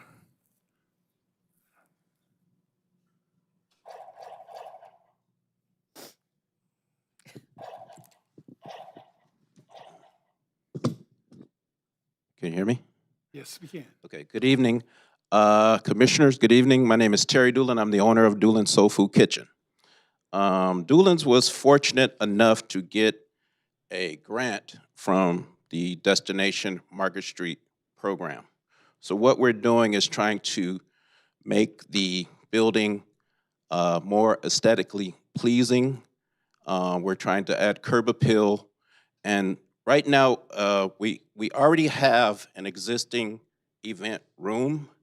And all we're doing is trying to add a patio around that room to add some additional seating. And that building used to be the old Conroy's flower shop. So right now, there are old stairs that are like dilapidated.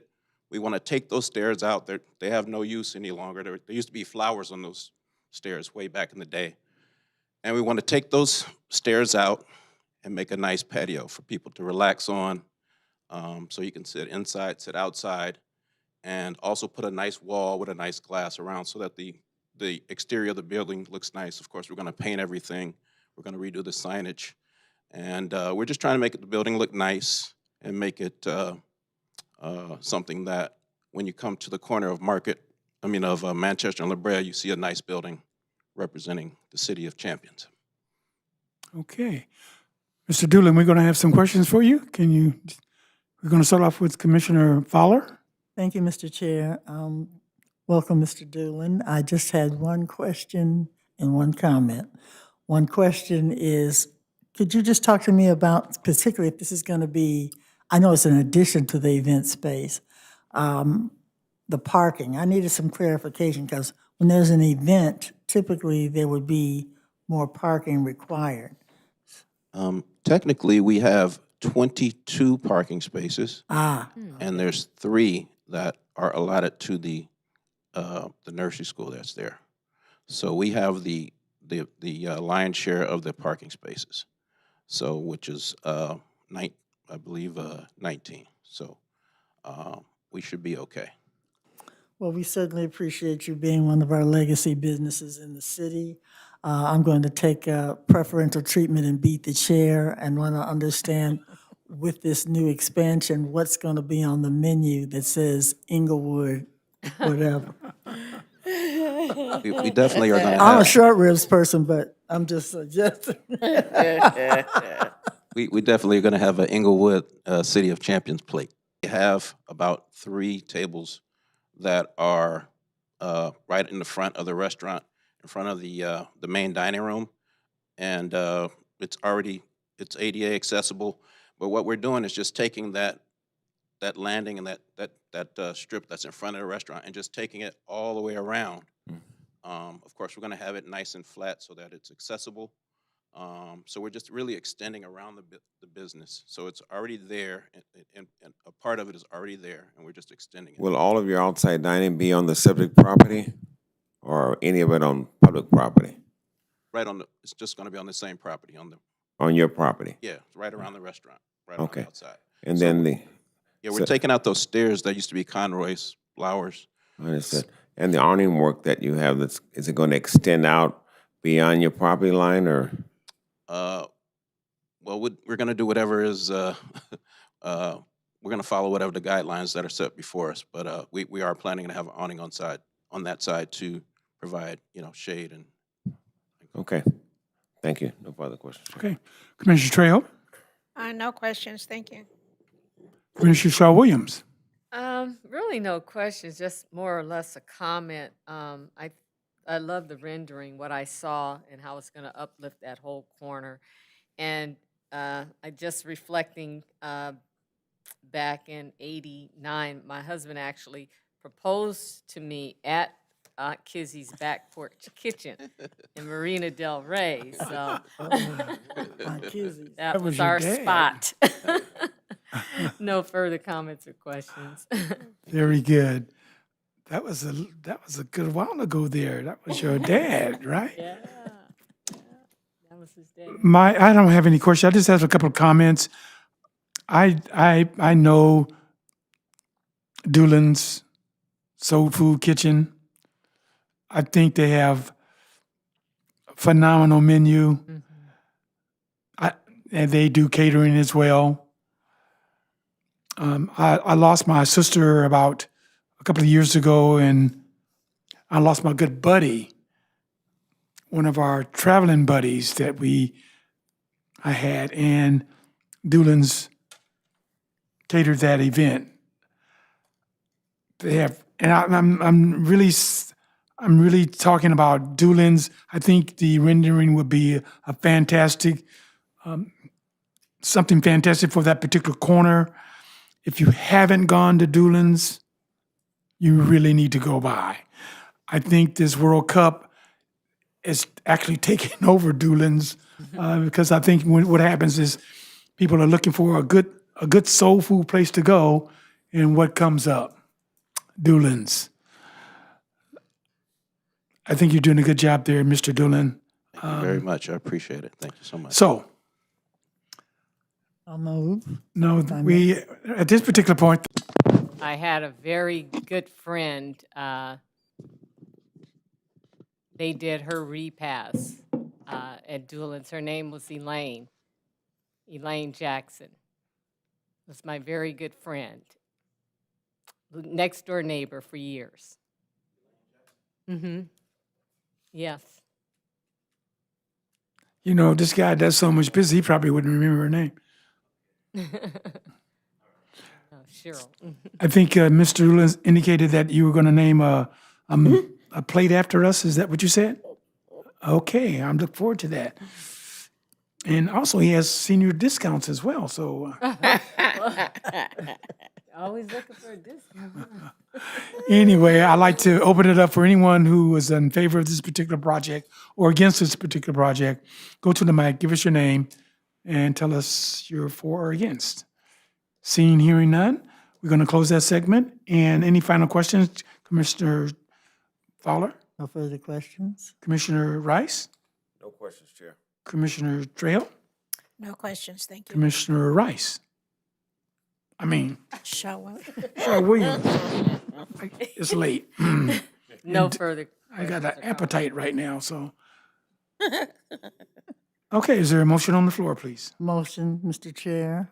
I move to affirm the categorical exemption EACE 2026-064. Adopt the resolution approving SUP 26-00013. Okay, it's been properly moved in second. We call for any questions? Hearing none, we'll call for a vote. Commissioner Fowler, Aye. Commissioner Rice, Aye. Commissioner Trejo, Aye. Commissioner Shaw Williams, Aye. Chairman Springs. Aye. Mr. Doolin, I'm coming by to get me some soul food now. Me Thank too. you for being Me too. You're welcome. Okay, I think we have one more, right? Item 6E, a public hearing to consider an application by Dan Castle representing Googie Car Wash for special use permit number 26-00014, SUP 26-00014, to allow an automated car wash facility on a C2 General Commercial Zone property at 6818 South La Cienega Boulevard. Chairman, the project file is present. Notice has been given in a time and place as required by law. Planning has received written communications regarding this item. This written request has been placed on your dais for your review. Assistant Planner Faith Smith is present to give a short staff presentation. Chairman Springs and members of the commission. In 1966, building safety records indicate that a certificate of occupancy was issued for a two-story commercial building. In February 2002, planning staff approved a business license for a dental medical office. In September 2004, the Planning Commission approved special use permit number 974 to allow a 384 square foot nail salon in an existing 8,200 square foot two-story commercial building. The applicant is requesting a special use permit to allow an approximately 6,100 square foot automated car wash facility on an approximately 39,400 square foot property. The project site is located east of La Cienega Boulevard and west of Short Street. The site is Zone C2, General Commercial, and P1, Automobile Parking. Adjacent properties to the north and south are Zone C2 and are developed with commercial and residential uses. Properties to the east are Zone P1 and R3, multiple family residential, and are developed with residential uses. The project site is currently occupied by an existing commercial building that will be demolished as part of the proposed project. The proposed project provides 6 parking spaces, consisting of 5 employee parking spaces and 1 customer parking space. The proposed project includes 3 parallel vehicle queuing lanes designed to accommodate up to 18 vehicles on site. Vehicular access to the site will be provided via 3 driveways. The primary access point is an entrance-only driveway on La Cienega Boulevard. 2 additional driveways are located on Short Street. One functions as an exit-only driveway, while the other provides ingress and egress access. The Traffic Division provided 3 recommendations to improve the site circulation and traffic control. 1, the installation of pavement striping. 2, the installation of approximately 50 to 100 feet of delineators. And 3, the extension of the raised curb by an additional 50 to 100 feet. The car wash facility will include an approximately 3,120 square foot car wash tunnel, 20 vacuum stalls, a 1,700 square foot storage area, a 900 square foot equipment room, and an approximately 300 square foot administrative area that contains an office, employee break room, and restrooms. The applicant is requesting hours of operation from 7 a.m. to 9 p.m. Monday through Sunday, in lieu of the code-required hours of 8 a.m. to 7 p.m. The Planning Commission should evaluate whether the extended hours are appropriate. The automated car wash facility would employ a total of 6 employees, with staffing levels ranging from approximately 2 to 6 employees on site. The proposed site will be equipped with approximately 20 exterior cameras mounted on the building facade that will provide coverage of the parking lot, the vacuum stalls, and surrounding exterior areas. Additionally, 20 interior cameras will be installed throughout the tunnel and office areas. The location and number of any additional cameras, if any, will be included on the plans during site plan review to the satisfaction of the Planning Division. The initial design, the applicant proposed a simple building with white and blue horizontal paneling accented with orange and blue steel architectural elements. In response to the planning staff comments, the applicant refined the architectural design to enhance its presence along the streetscape.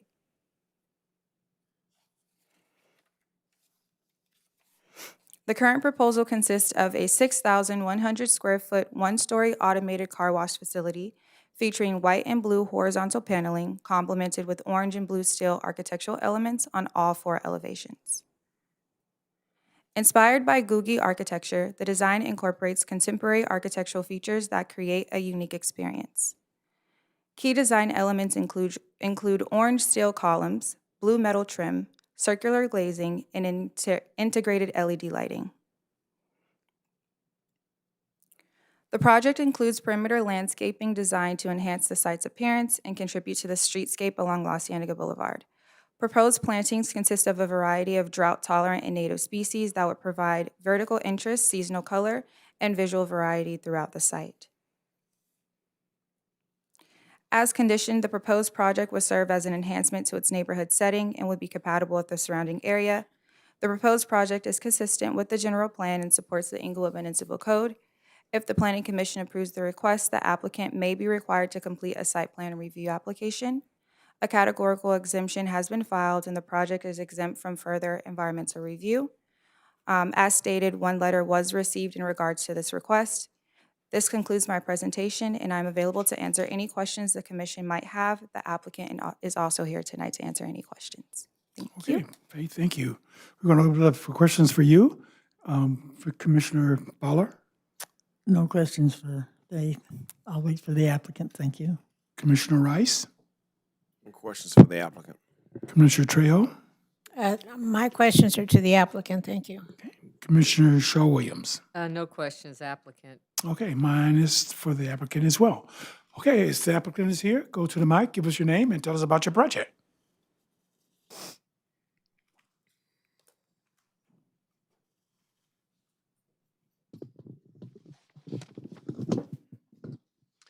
Good evening. My name is John Loper, and I'm here with the applicant, Dan Cassell, who's the owner, and Kevin Cassell, who is the director of operations of the existing Googie Wash in Whittier, California. This would be an additional wash.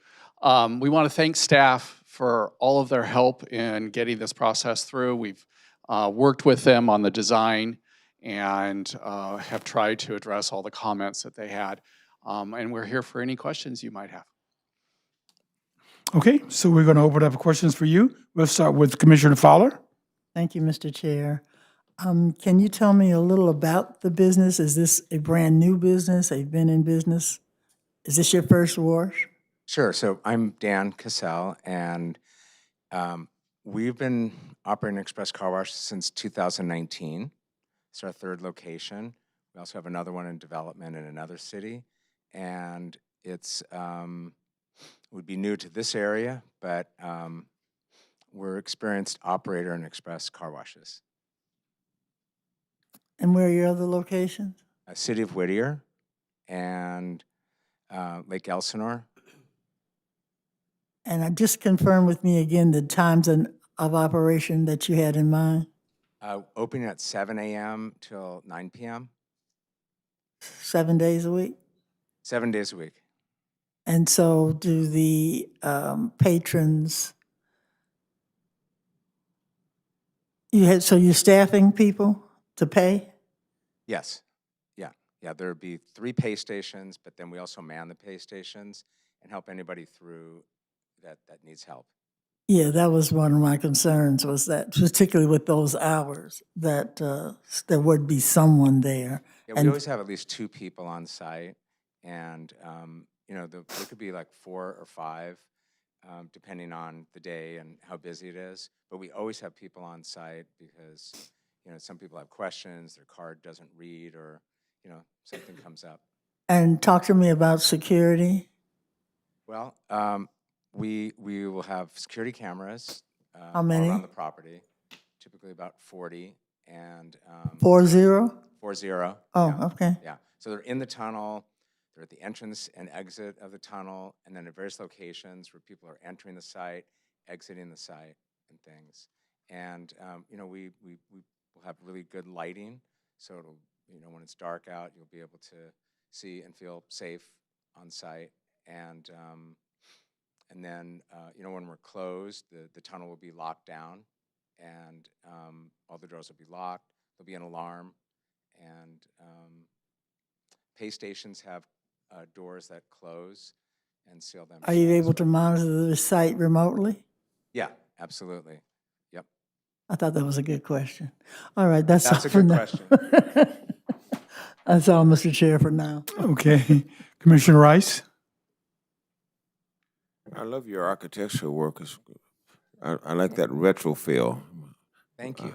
Thank you. Takes I me want back. to give credit to Lisa. She's our Chief Creative Officer, and she's very much involved. But Lisa? Also, great job. but also, we got a lot of inspiration from the City of Inglewood planning, from Bernard and Faith and Arturo, about making some enhancements to the Googie style architecture, which, I think it makes a statement, and it's such a visible location, right? Where so many cars passing by on La Cienega. And the greatest concern would be mitigation for the sound. And it looks as if you really have worked on that and making sure you're 50 feet away. Can you? We have. Let me give this to John. Sure. One of the things we talked about when we were working on the sound, if you could put the site plan up, you could see that the car wash tunnel is as far away from Short Street, which has the residences on it, and it is opened to the north and south up against commercial buildings so that the sound would not be directed towards any of the residential uses. We have a solid wall along the eastern side of the wash tunnel. There's no openings on that wall, so that sound isn't able to get through that through there towards Short Street. So that was a lot of how we lined up the site to think about sound transmission. There's also, for example, the motors for the vacuums are not on the vacuums. They're in the equipment room. So it's isolated within the building, which is the noisy part of the vacuums. The only thing that is out in the individual parking vacuum spots are the hoses. So all the motors are in a central location inside the building to reduce sound. And you're staging the number of cars that you're able to have on site at any one time? So it's designed to hold a whole series of cars in different phases. Can you put the site plan with the orange and there we go. So the orange cars are dirty and the blue cars are clean. So the orange cars come in, we can, The Whittier location, which actually this building is inspired after, it is a historic car wash that was in the city of Whittier at Five Points, and is a designated historical landmark, which we renovated and brought it back to its original look several years ago. And this is kind of inspired by it. But the orange cars that are lined up, there's 3 different pay stations. One of the pay stations will be a pay station for monthly customers where it reads the license plates and opens the gate. You don't have to stop and pay. And the Whittier site, for example, only has 2. We can fit 18 cars in a worst case scenario there. There are several cars that can be stacked up after they pay to get into the car wash tunnel, and the tunnel can accommodate about 6 cars going through it at any given time. There's generally at least an attendant at the pay station to help people if they have any difficulties, and another attendant who's near the entrance to the car wash to help them line up and get on the conveyor belt. Okay, looks like you put a lot of time into the vacuuming and mitigating the vacuum noise, which is probably the largest part of this activation. I can appreciate that. The mechanical portion of the car wash itself and the general activation of the car wash with so many cars coming in at 7 o'clock in the morning to 9 o'clock at night. I'm a little bit concerned about that, considering you're opening up an hour before and an hour after the Inglewood Municipal Code says you should. Why do you need that extra hour early and an extra hour after? My name is Kevin. I run the operations for Googie Car Wash, and the biggest reasons we're open early and late is to accommodate the working schedules of someone who might be a nurse or just have odd hours so that they can come and get their car washed at a affordable, convenient location at the time they want to. It generally operates on a bell curve, and it's very quiet in the first hour of opening and the last hour or 2 of closing. And our traffic is highest between 10 and 3 p.m. Yeah, I'm a little bothered by it because I'm concerned on how much it might interrupt someone's sleeping schedule at 7 o'clock in the morning with the car wash operating or 9 at night. But with that, I don't have any more questions, Chairman. Okay. Commissioner Trejo? Maybe I missed it in the presentation, but can you tell me when they come out of the car wash, do they pull into a station with vacuums where they can vacuum inside and dry the excess water? Yes, so there is a dryer inside the tunnel that does most of the drying. Right. But when the blue cars come out on the north side, they make a right, and we worked with Public Works and Planning to kind of create an area so they turn, and then they have 20 different vacuum spots. The Whittier location, for example, only has 7. But there's 20 vacuum spots they can pull in and park. They're 12 feet wide, so it's easy to open the doors on both sides and vacuum. The hoses are there that come from the canopy above. And then they circle around, and then they come out on the driveway onto Short Street and go back to Centinela or up to back to Centinela or La Cienega. Okay, so the spaces in gray that have a little white rectangle in there, the rectangle is the vacuum? The vacuum hoses, the vacuum machines in the building, but the hoses come down on the sides between each of the 2 parking spaces. Okay, so a car will pull into one of those parking spaces Yeah, to vacuum that's how the place that I go to, you vacuum inside of the car and wipe down excess water. So that's what those spaces are for, right? Correct, and there's 20 of those spaces. The spaces that are the farthest to the right, real close to where the stacking is, those are the employee parking spaces. And they're standard size rather than 12 feet wide. Okay.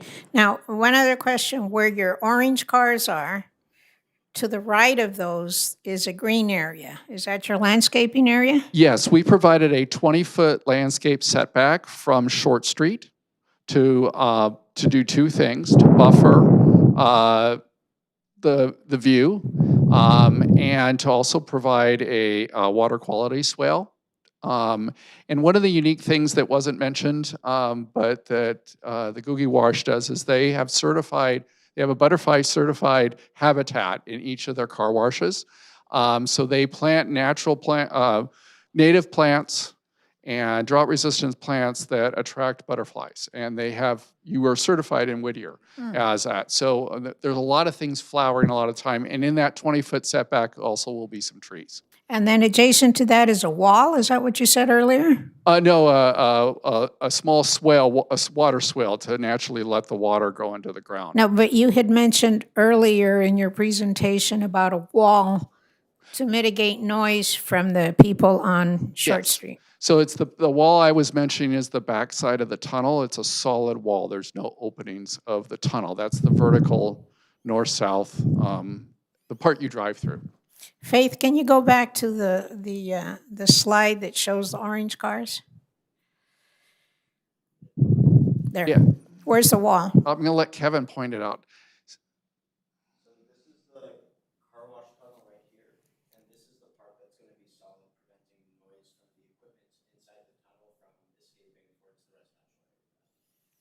Okay, so the only noise barrier, is what I'm going to call it, on Short Street, which is where the residents are, is the landscaping. Landscaping, yes. We will have, there is an existing wall on the north and south property lines.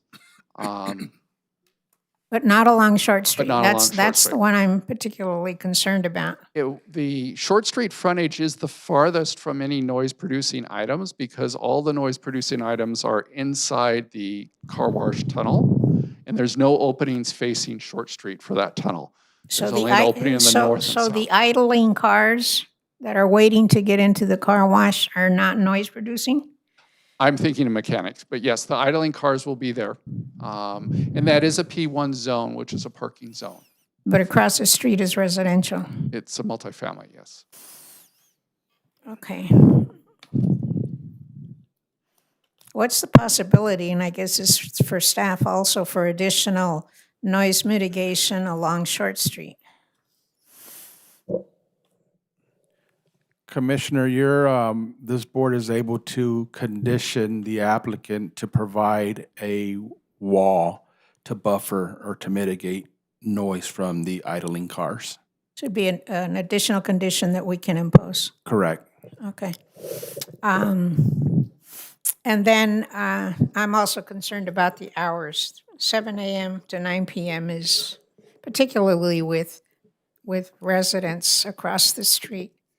There are multiple businesses along this section, this block of La Cienega that operate hours in excess of that. The Panda Express adjacent to us to the north, the Chick-fil-A across the street, the Amazon grocery store that used to be across the street that's currently just closed. So we're consistent with a lot of the other businesses, and actually 9 o'clock is earlier than either Panda Express or Chick-fil-A stay open. There's a couple of other But it doesn't, development standards are for 8 a.m. to 7 p.m., and you're going 7 a.m. to 9 p.m. So it's a concern for me. Sure, no, I can understand that, but I can also tell you that there's other washes in the city of Inglewood. So if you can visualize the corner of Inglewood Boulevard and Imperial Highway, that's a Mr. Car Wash. That's open from 7 a.m. Yep. Does it have residents close by? Yeah, Much closer. yeah, it's right on top of it. And then in on South La Brea, there's a Love Car Wash. It's also Well, open. right now we're looking at this one, so. Well, I was just making examples that express washes in the city of Inglewood and literally every other city that I'm familiar with and that we've operated in. 7 a.m. is a normal start time. It's really convenient for people, a lot of times work starts at 8. They come in. We typically will wash maybe between 5 and 20 cars on an average day. It's, between 7 a.m. and 8 a.m. And so people really like it. And I can tell you at our other sites, there'll usually be a couple of cars raring to go to come in. And so it's a real convenience feature for consumers. I just have to share that we have a lot of working moms in the morning and on the way to drop off their kids. We see so many working moms or dads come in that early time period. So just wanted to share that for a little bit of perspective.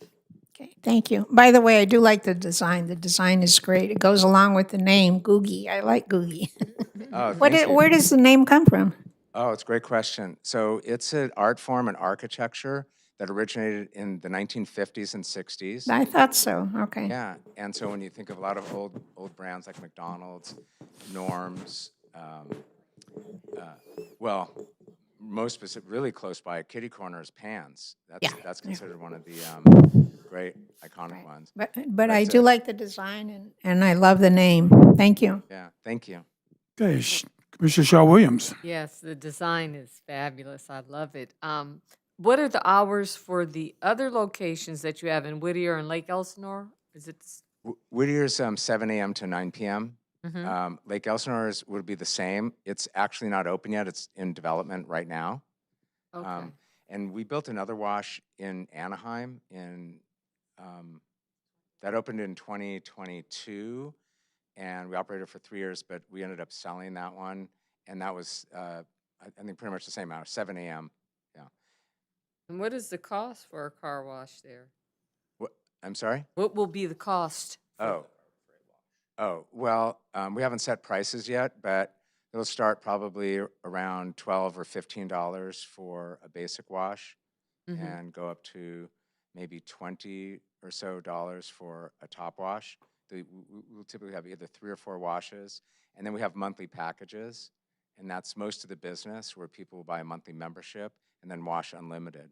And we have this tech where it reads the license plate, so it's super convenient. You come in, your car's recognized, and they say, oh, it's, Commissioner Shaw Williams, and you have the top wash, and the gate will open for you, and then it tells the motor control unit that you get the top wash, and it goes that way. In and out. You're going to be in and out in 4 minutes. So this is the trend. Wow, How long has this technology. been going on, this type of car wash? That's I've a great question. noticed. So it started getting popular about 10 years ago. I mean, car washing's existed since cars existed. Right. And in fact, the Whittier wash like John was right, it has landmark designation, but it was originally built in 1961, and it has very similar architecture to this. We modeled this one after that one. And that operated as a full-serve wash, so where you just have humans washing the car, Right. And then over time, things started to become somewhat mechanized, where they have like a conveyor that pushes the car along. And I don't know exactly, but I think around 2010 or 12 is when this equipment started coming about, and it's evolved, and then it's really taken off in the last 6 or 7 years. There's I think 60,000 car washes in the country, and there's now I think approximately around 12,000 express washes. Oh, okay. In fact, the other wash, Love Car Wash, that's in Inglewood on South La Brea, they're private equity backed, and I believe they have about 70 stores. And then Mr. Car Wash, that's the one at Inglewood Boulevard and Imperial Highway, has Yeah, about I'm 450 stores. Oh, And they went okay. public, but they just recently went private. So it's quite popular. People love it, and it's in many, many cities. And we like being part of it because you're providing this valuable service where you're saving people time and money, and you're giving people a kind of an easy, fun, affordable way to keep their cars clean. And the car, for most people, is their most valuable piece of personal property. In fact, a lot of people, you may know this, name their cars. Like Lisa's, she calls her car Betsy, and Lisa actually calls her car, right? So people have this attraction to it, and it's so nice to be able to easily go in and keep your car clean. And then the environmental concept of it is really important too, because before, car washes would just dump water and stuff. If you wash in the driveway, it goes into the curb and the gutter goes to the storm drain, and that goes to our waterways and the ocean. Where here, we capture all the water on site. We process it on site all the way through reverse osmosis. So we recycle all of our water, right? And like John mentioned, we have all this landscaping. If we go back to that site plan, everywhere that was green, not just that one 20-foot by 120-foot segment, all those other areas are landscape. And it was Kevin's idea to do true native landscaping where it doesn't require, after it gets established in the first year, it doesn't require ongoing watering because it's native. These are native to California plants. And it's really going to be something special. Usually you only see that like in an environmental science area of a university. So we're going to do that on site. And we also use solar, right? Solar panels to offset our energy consumption. And it's a great, I think it's a leadership kind of thing to demonstrate that to the business community that you can be in business and work at having a good business, but also working with the environment and providing something positive. And another thing we started doing, if I'm not going on too long. Yes, you are. But that's okay. We understand what's it about. Thank you very much. I have a couple of questions. Number one is, I'm sorry, Joe Williams? Okay, thank you. The site that you're going to be building your car wash on, those are structures there now?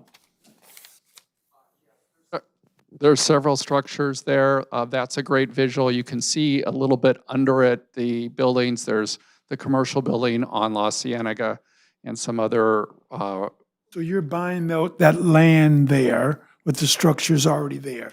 Is that correct? We're buying the land, tearing the structures down, and putting a new structure in. You know, there's a building there, LA Business Printing, that's been there probably as old as that young man there.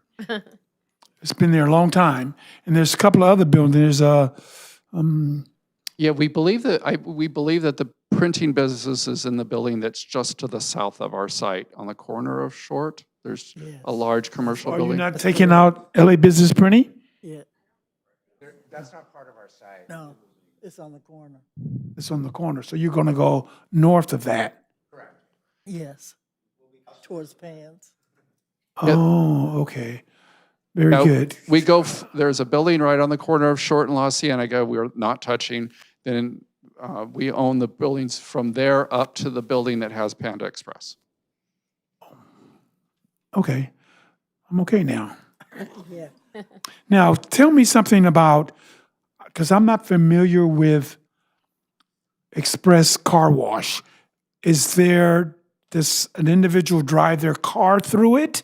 Yes. Or is it pulled, like on a chain or something, pulled through the car wash? And are there brushes? Yes.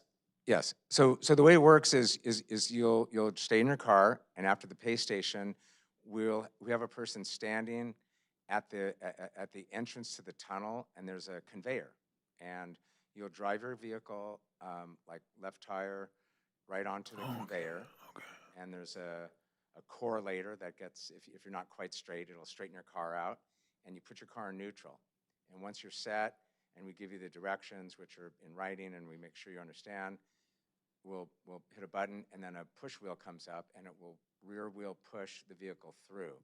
And then there's a series of equipment that washes the car. So there's brushes that spin at a fairly low RPM.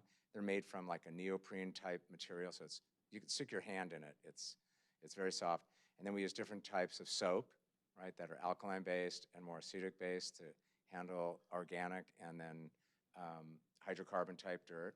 And then there's high pressure water that's sprayed. And so between the friction, the high pressure water, and the various types of chemicals, we get the car clean. And then you get to the end, and depending on which wash it is, there's wax, there's a ceramic finish, and even now we have a graphene finish, which also protects the paint on the car. And then we blow the car dry. And then also we have a buff and dry wheel at the end, which buffs in the wax and graphene into the car. And so the car comes out almost completely dry. There may be some water droplets here and there, and that's it. And then you'll re-engage your car into drive and then drive off. Okay. So are your tires done as well? Yes, there's tire scrubbers that clean the tires and the wheels. And then at the end, there's a tire shine brush that puts on, it's not the brand Armor All, we don't use that, but it's a tire shine. So the driver of the vehicle, they would have to get out of the car and they would have to dry it or vacuum it. Is that the process? No, the whole system, it cleans and dries the car. When you drive off, the car's dry. And the last water that we spray on the car is reverse osmosis water. So it's like a spot-free rinse, and you don't have to dry it. It's dry. People will then pull into the vacuum area if they choose and can vacuum their car. It's super convenient. They just vacuum. But a lot of people just come and go, right? Because they don't need to vacuum their car every time. To add to that, I guess 25 to 50% of our traffic will come in, go.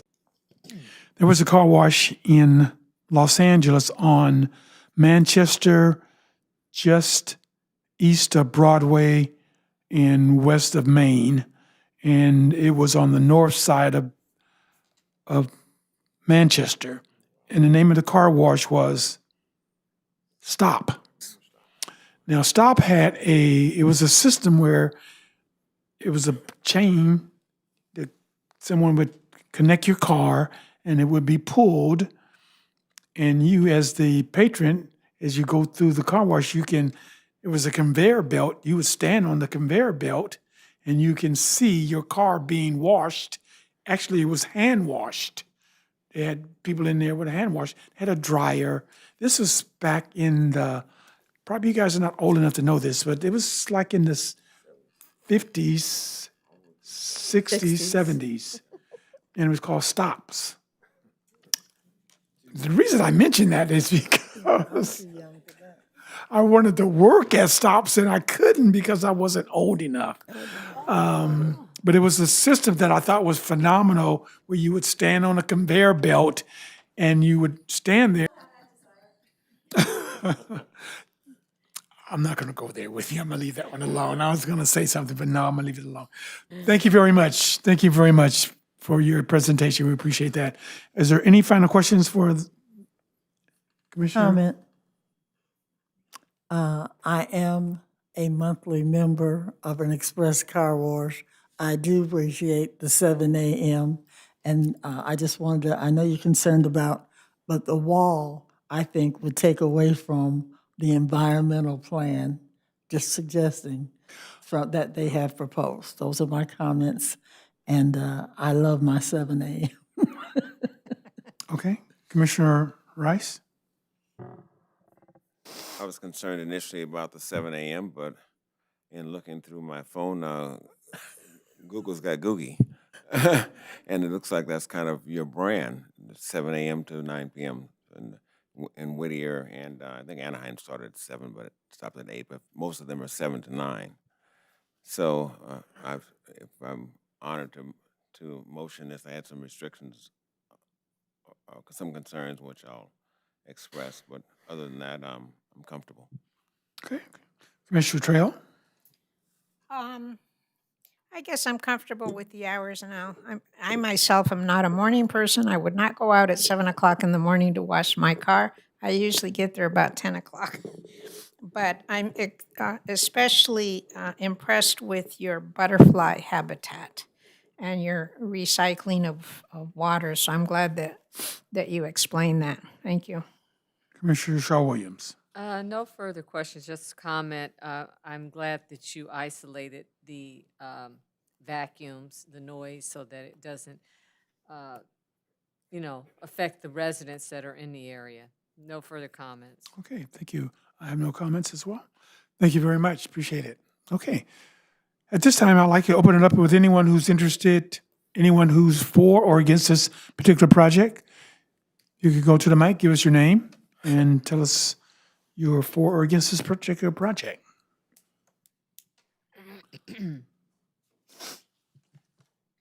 Good evening, Commissioners. My name is Cameron Simbro, and I am here on behalf of my son, Wayne Simbro, who is currently traveling abroad and unable to be here. Wayne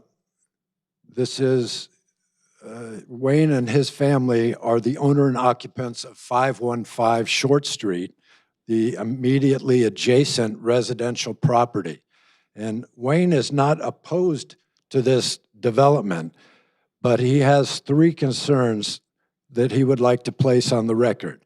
First of all, the CEQA or CEQA exemption. The applicant is claiming a Class 3 exemption designed for small structures. However, they have proposed a high-volume automated tunnel car wash on a 1-acre site operating 14 hours a day, 7 days a week, directly adjacent to a single-family home occupied by a young family. Now, we request that the commission evaluate whether this exception is appropriate and whether an independent noise and air quality study should be required before approval. Second, operating hours. The applicant is requesting 7 a.m. to 9 p.m. daily, exceeding the code allowed hours at both ends. The proposed Short Street driveway serving this facility will pass within 50 feet of my granddaughter's bedroom.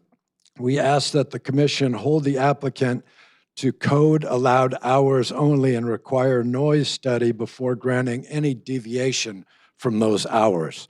Third, we request that any conditions of approval address noise mitigation, lighting impacts on adjacent residences, and chemical runoff management, none of which appear in the current draft resolution. Wayne respectfully requests a continuance, and if that is not granted, reserves the right to appeal this decision to the City Council. Thank you very much for your time. Thank you. Anyone else? Okay, we're going to close this segment. I'm going to ask Mr. Art, can you address those questions, please? Yes, Chairman. In regards to the constituents' concern regarding the CEQA exemption, the footprint, well, first of all, the Class 3 CEQA exemption is for new construction or small structures. And currently, the proposed project, well, the actual footprint of the building falls under the CEQA exemption threshold of 10,000 or less. So that's the first one. In regards to conditions of approval, under the resolution, we do have that the applicant must apply for site plan review. And through that site plan review, also in the conditions, it states that they have to get Public Works approval, which when they get the Public Works approval, they would need NPDES approval, which is the National Pollutant Discharge Elimination Systems approval for surface water and runoff. So just wanted to put that on the record that that has been included in the resolution. Okay. Those concerns. Okay, very good. Thank you. Okay. Is there a motion on the floor? There's a motion. I'd like to affirm category exemption EACE 2026-069 and adopt the resolution approving SUP 26-00014 with a 6-month review. And I'm concerned, so I want to make sure I'm going to let them operate their model the way that they normally operate it, and I want to make sure that we don't have all this water runoff, noise abatement that has to take place, and air quality issues. We'll have a chance to just see how they operate the business and see if we're going to allow them to continue. So that was your motion? That's my motion. Second. Okay, it's been properly moved in second. We'll call for any questions on that motion. Hearing none, we'll call for a vote. Commissioner Fowler? Aye. Commissioner Rice? Aye. Commissioner Trejo? Aye. Commissioner Shaw Williams, Aye. Chairman Springs, Aye. There an appeal process. According to the IMC, anyone may appeal the decision of the Planning Commission on this matter. The appeal must be filed within 20 days from the notice of decision and shall be made by filing a written notice of appeal with the Planning Division and an appeal fee. Okay. Congratulations on your project.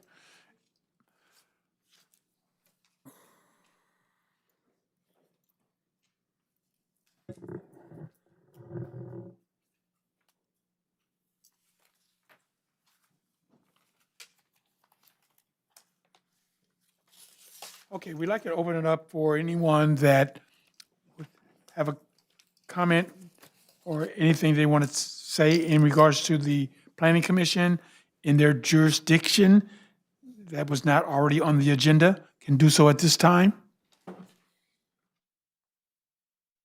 Hearing, seeing none, we're going to close that segment. We're going to open it up for commissioners' initiatives. We're going to start with the other side this time because she's getting ready to go on vacation. Oh. Yes. Shaw Williams. I just want to wish everyone a happy 4th and 250-year celebration of Dorothy Brown Shaw, who we lost on the 20th of June after